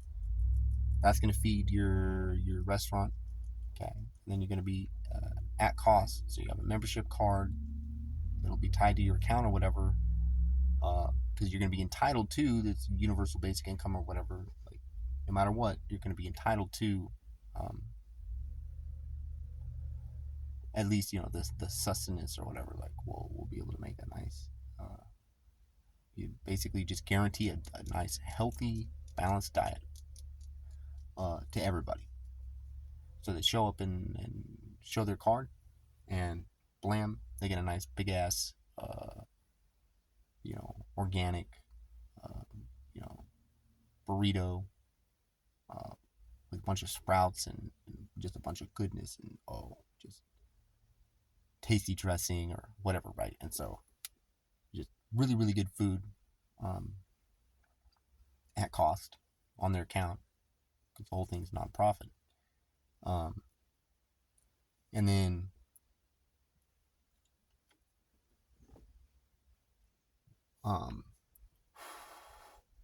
you got revenue generation right there, because you can easily, deliver.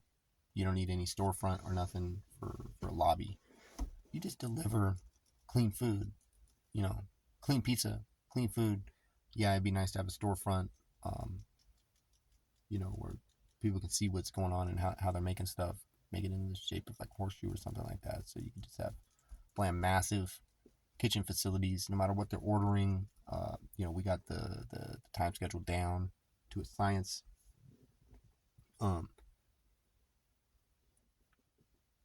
And yeah, do a bunch of takeout.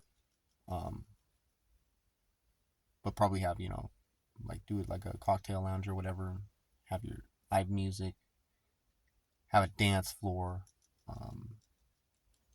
Maybe different ancillary meeting rooms, adjacent meeting rooms or whatever. Skyboxes and stuff,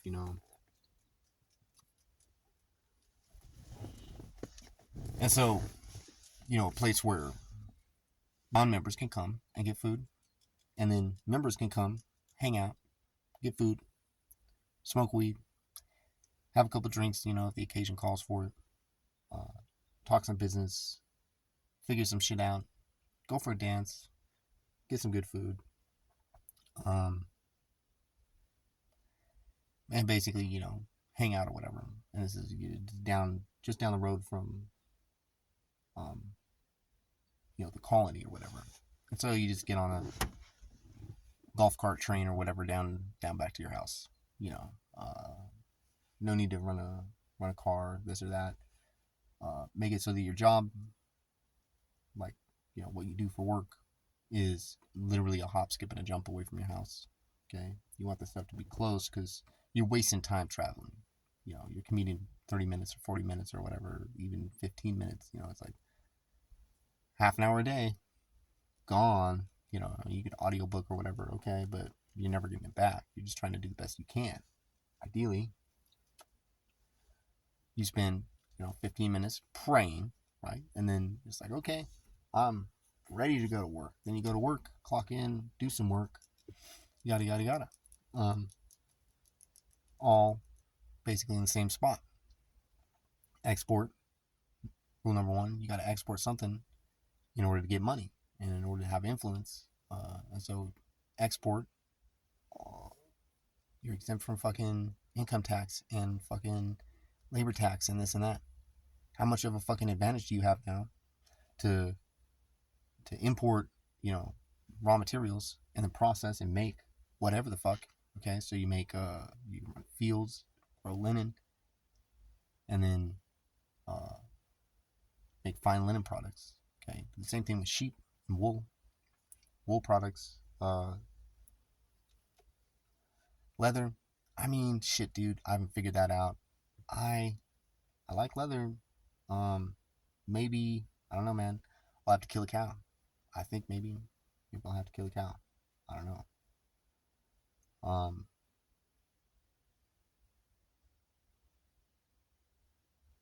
But the idea is, locally sourced, locally produced. Who gives a fuck about the price? We're gonna pay our guys good wages and everything, and then the end result, is gonna be price competitive, or cost competitive, because we got our own Social Security, we got our own retirement problem or retirement packages and this and that, and so we're gonna have a huge advantage to the way the world runs right now, dude. There's a lot of waste. There's a lot of money going to rich people that doesn't necessarily need to be going to rich people. And so if more of that money, doesn't go to the rich people, more of the money stays with the, lower class, poor people.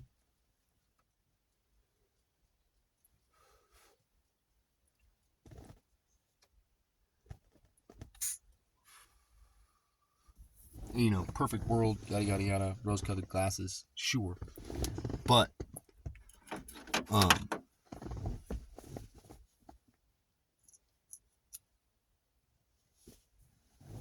not talking about capital gains and stuff. Like there's so much money floating around there.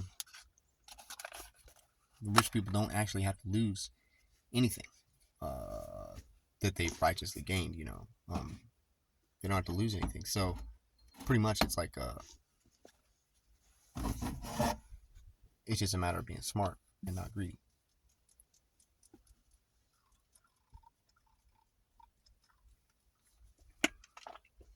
By working together, you can save so much money. Centralized stuff saves so much money, dude. That you're still going to be able to take, as much money as you are taking probably now. Probably, maybe. I mean, I don't know. I mean, there's going to be outliers. Shit, dude. Maybe I have a erroneous concept of how much money these fucking rich people are taking home, but they're not going to have to worry about their fucking family starving or anything like that. Like, no. And definitely going to be rewarded for their, hard work or whatever, so long as it was righteously done. Now, there's a lot of unrighteous shit that's going on. As far as how people are getting money, and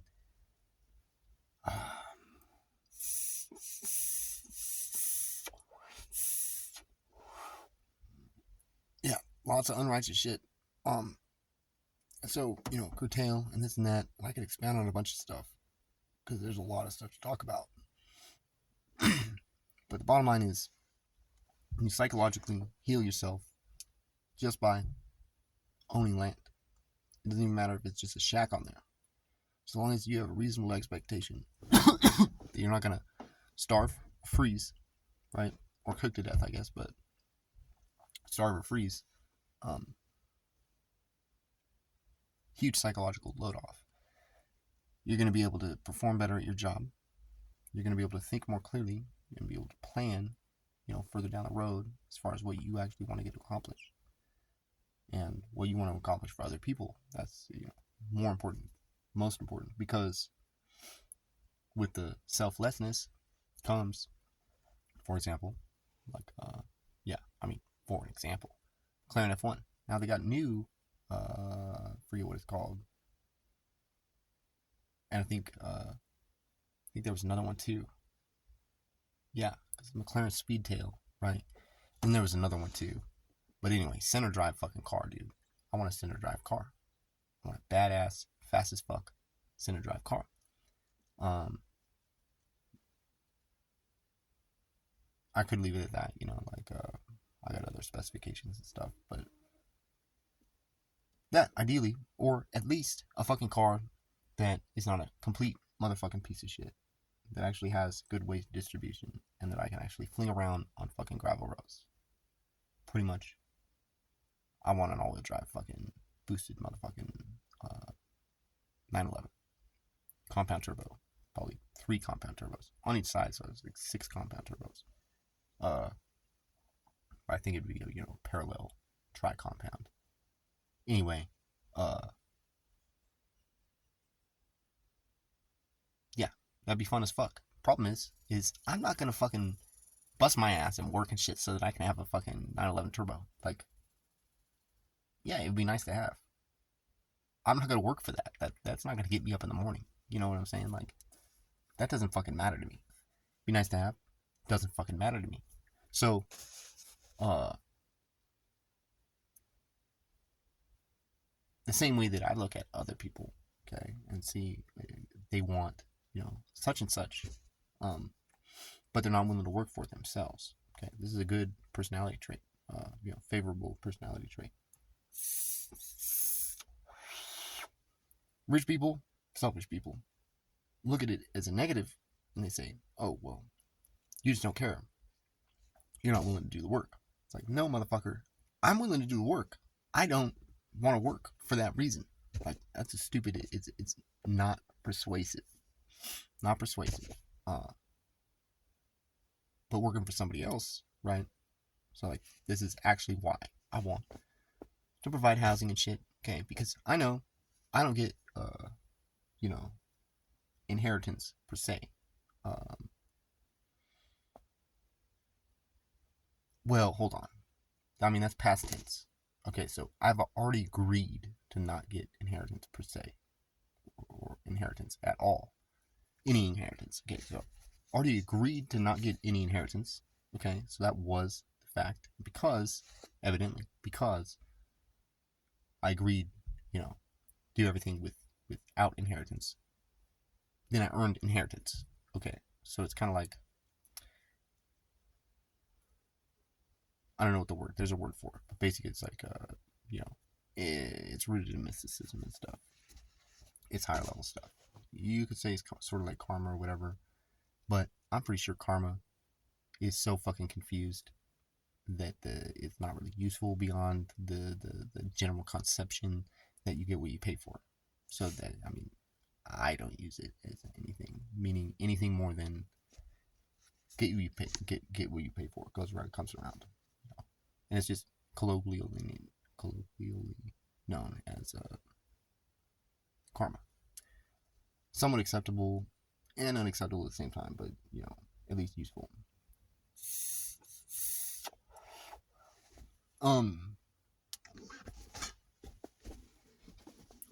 And so, yeah, basically organize this and that. There will be a time for violence, okay? Will be a time for violence, so it's important. So you can't actually be an overachiever unless you're ready to do violence. Because if you're not willing to do violence, then that means by implication or by elimination, you are willing to absolutely stop whatever you're doing. You're willing to just stop if somebody fucking threatens you with violence. That's untenable. It just shows a lack of commitment, because if you're doing something and somebody gets in your way of doing that something that you're doing for a good reason, then that person is a threat to whatever goodness you're doing. I mean, this is a fact in your head. This is a fact from your perception, a fact. And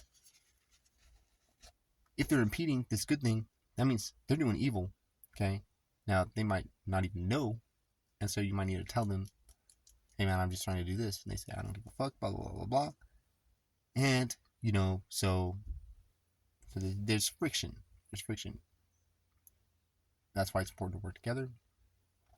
But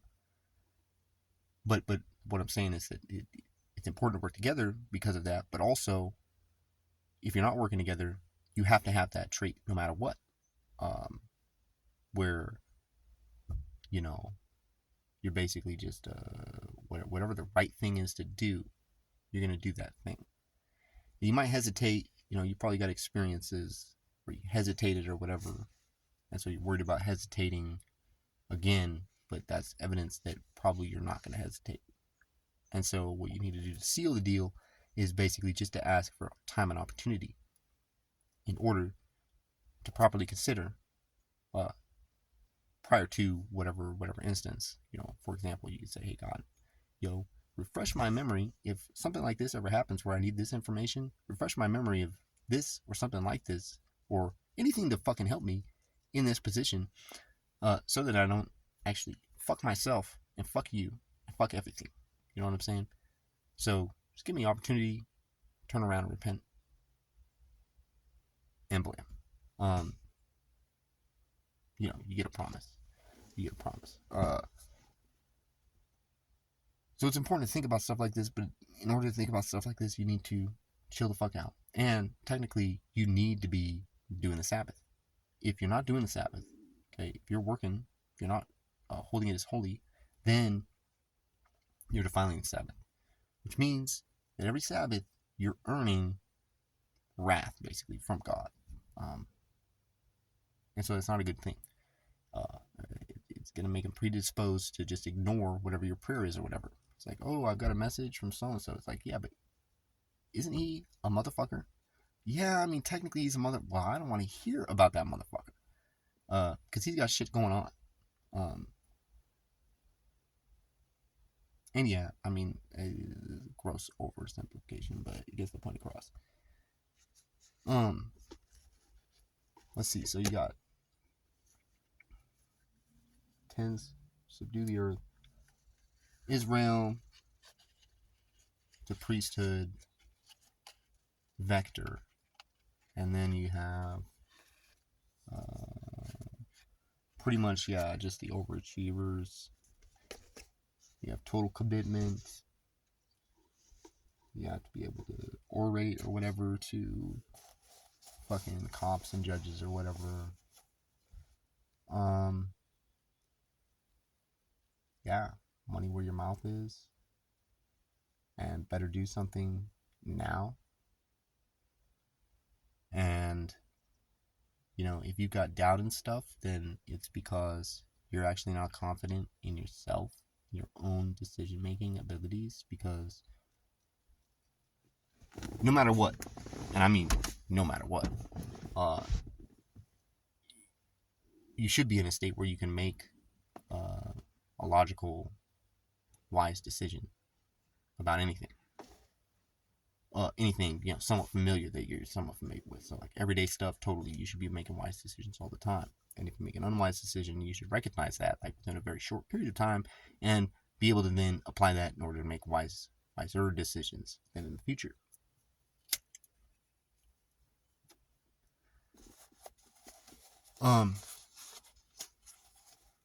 I guess that's all to say that if you can't put it in one category or the other, as far as, you know, total fucking hogwash, right? If you can't put it in that category, you can't put it in the category of you know, totally fucking legit, you know, good advice and totally biblical, right? As far as, you know, subject matter contained here, right?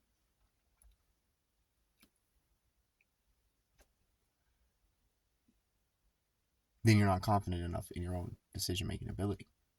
Okay, so then you're not made in the image of God because you're not confident in your own decision making ability. Now, ideally, what you would do is repent of that and say, "Whoa, I'm actually not confident, and that's actually a bad thing, dude." And then you should feel guilty about not being confident. Okay. Then your guilt, now if this is genuine, your guilt will be assuaged, and you're going to be given some pointers on how to be confident. Through training, you're going to develop confidence, and that's just how it goes. You also get to, you know, synthetic confidence or whatever. Like, God can just, blam, make you confident about something for no reason or for no apparent reason. You know, just because he's doing that doesn't mean it's for good. Okay, could be for your detriment too. So you got to be careful. If you're not sure if you're on the right side, you know, you better make sure that you're on the right side. And if you're worried about being on the right side, you're probably on the right side. But don't let it go to your head because you might not be going on the right side, right? You might be getting fucking lollygagged. In any event, basically it's down to the dudes. Now, chicks are definitely going to have places in this, okay? But no matter what, dude, they're going to be, they have to be under headship of a dude, no matter what. So there needs to be some legitimate, qualified dude actually understands the Bible and shit and can actually, you know, benefit these chicks' lives. Period. Can and wants to. You know, beginning of Isaiah, and then you'll see, you know, not only do you see 10 Jews, 10 from the nations grabbing hold of one Jew, you also see 10 women grabbing hold of one man. Okay? And basically, you got a bunch of widows, divorcees, and single mothers, and this and that. According to the law, priests cannot marry them. According to the law, priests cannot marry them. But they need dudes to you know, act as their head in order to get shit done, in order to have the authority to get shit done. You need some dude. Okay? And so we need to make that impossible for a chick to be headless. No matter what, it has to revert back. If there's no living relatives or whatever, has to revert back to, you know, maybe best friend's dad or this or that or the other thing, and then, you know, judge needs to make a determination on this stat. if circumstances change, where it actually needs to go before a judge. Well, super important, super important. You don't go set up a garden. You don't go set up a garden out in the woods and then fucking abandon it. Without taking the proper precautions to make sure that it doesn't go to shit as soon as you fucking leave, because the tendency is it will go to shit. So it's way more technical to be doing that out in the woods versus in some place that you already own and you have control over, like in your backyard or something. That's why people have gardens in their backyard. Well, your garden is your chick. And so if you got this garden out in the woods, basically, this is from like a priest's perspective, why you can't be doing some chick, basically, that is some other dude's chick, even if there's technicalities and maybe it wasn't a lawful marriage and this and that, it's like still, if this chick ever got pregnant and if this chick was on fucking birth control, then it has to be assumed or whatever that she did get pregnant, or it should probably be assumed that she did get pregnant or she was intended to get pregnant. Quite frankly, dude, it's like even just the act totally is a demonstration of the intent to get pregnant. I mean, come on now. And if you're doing it in a way that you can't get pregnant, it's like that's fucking fucked up. Because holy shit, dude, like there's a lot of reasons. But bottom line is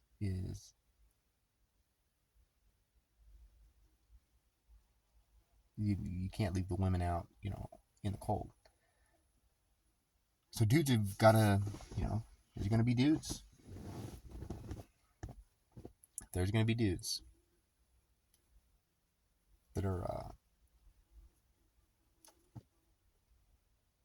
I mean, dude, the whole priesthood deal, I mean, the deal about that, but definitely, so the prophecy is true, and this is a matter of how it's actually going to manifest in reality, for the fulfillment. Who knows that until you figure it out, and who can figure it out until it happens,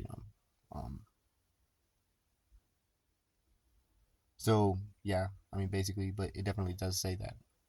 So, 10 chicks on one dude, and, I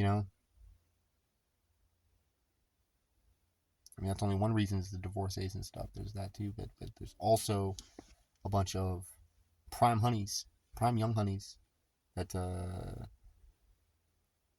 they understand that they're prime young honeys, but there's no dudes out there that are like even close to the bar, that this chick expects and deserves.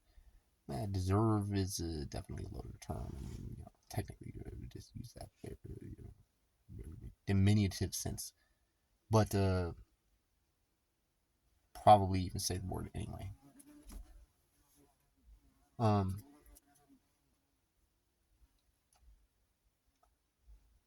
so you got these prime honeys that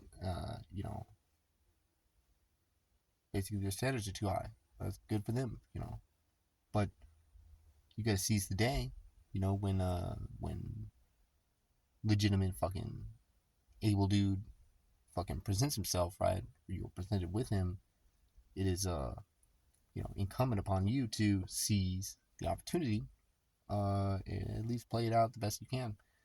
And so basically with that, 10 chicks on one dude. So you got to think, what do you actually expect? It says 10 chicks on one dude, so lollygag, fucking Fantasyland, fucking,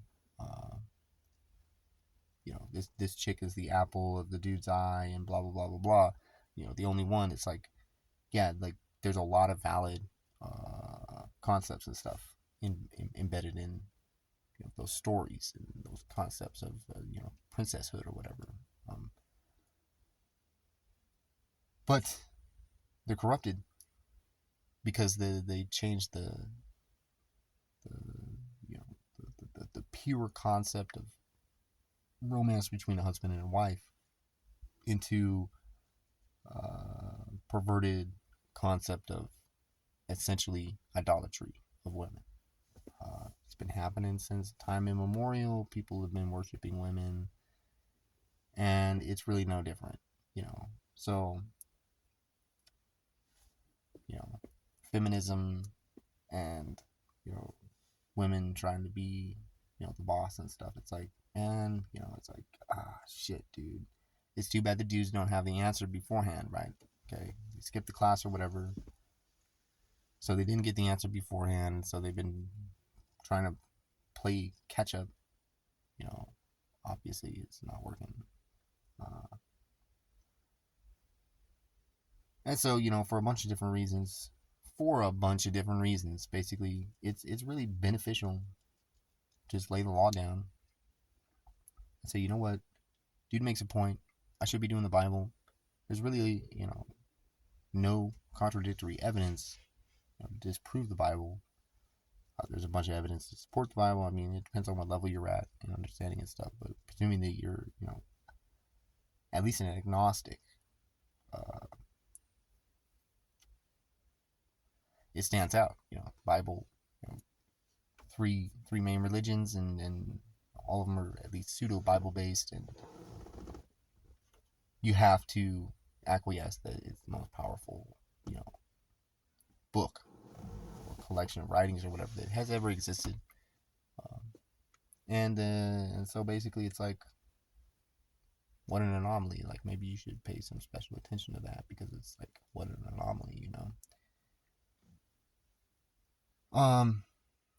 Again, you need time for this. And so it depends on where you're at. At least if you're agnostic, you say, probably God of the Bible, totally legit. That totally qualifies you.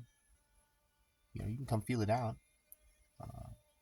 And totally with common sense, as long as you're a good person, you're totally going to sympathize and empathize with everything that's going on, or at least most of what's going on. But you're not going to be repulsed from anything that's going on. That's the essential thing, because, hey, you might not 100% agree with whatever, but at least it's not, disgusting to you, right? At least maybe it's incorrect to you, but at least it's somewhat there.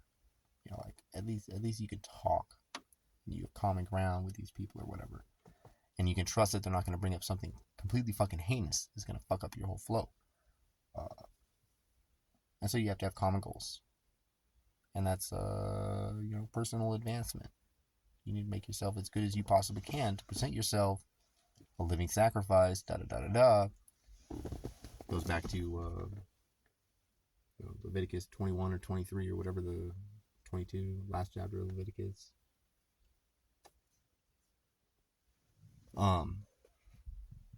And working up so that you can actually, with a straight face or whatever, and fully informed and everything, go in and devote your entire life to the service of the Most High.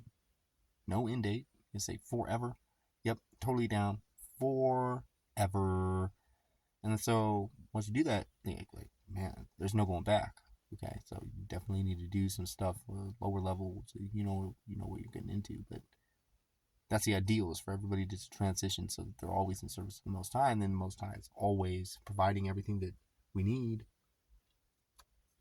and things just fucking work out. That's just how it works. Everybody with enough life experience knows that things just work out. Maybe not how you want, most often not how you want, but things just work out. Anyway, jabber. I don't know, man. Pretty fucking frustrated. And, yeah. Pretty fucking frustrated. Know how to do it, can't fucking do it. Hobbled. Fucking goddamn. Anyway, we got 15:59. So, that's about that.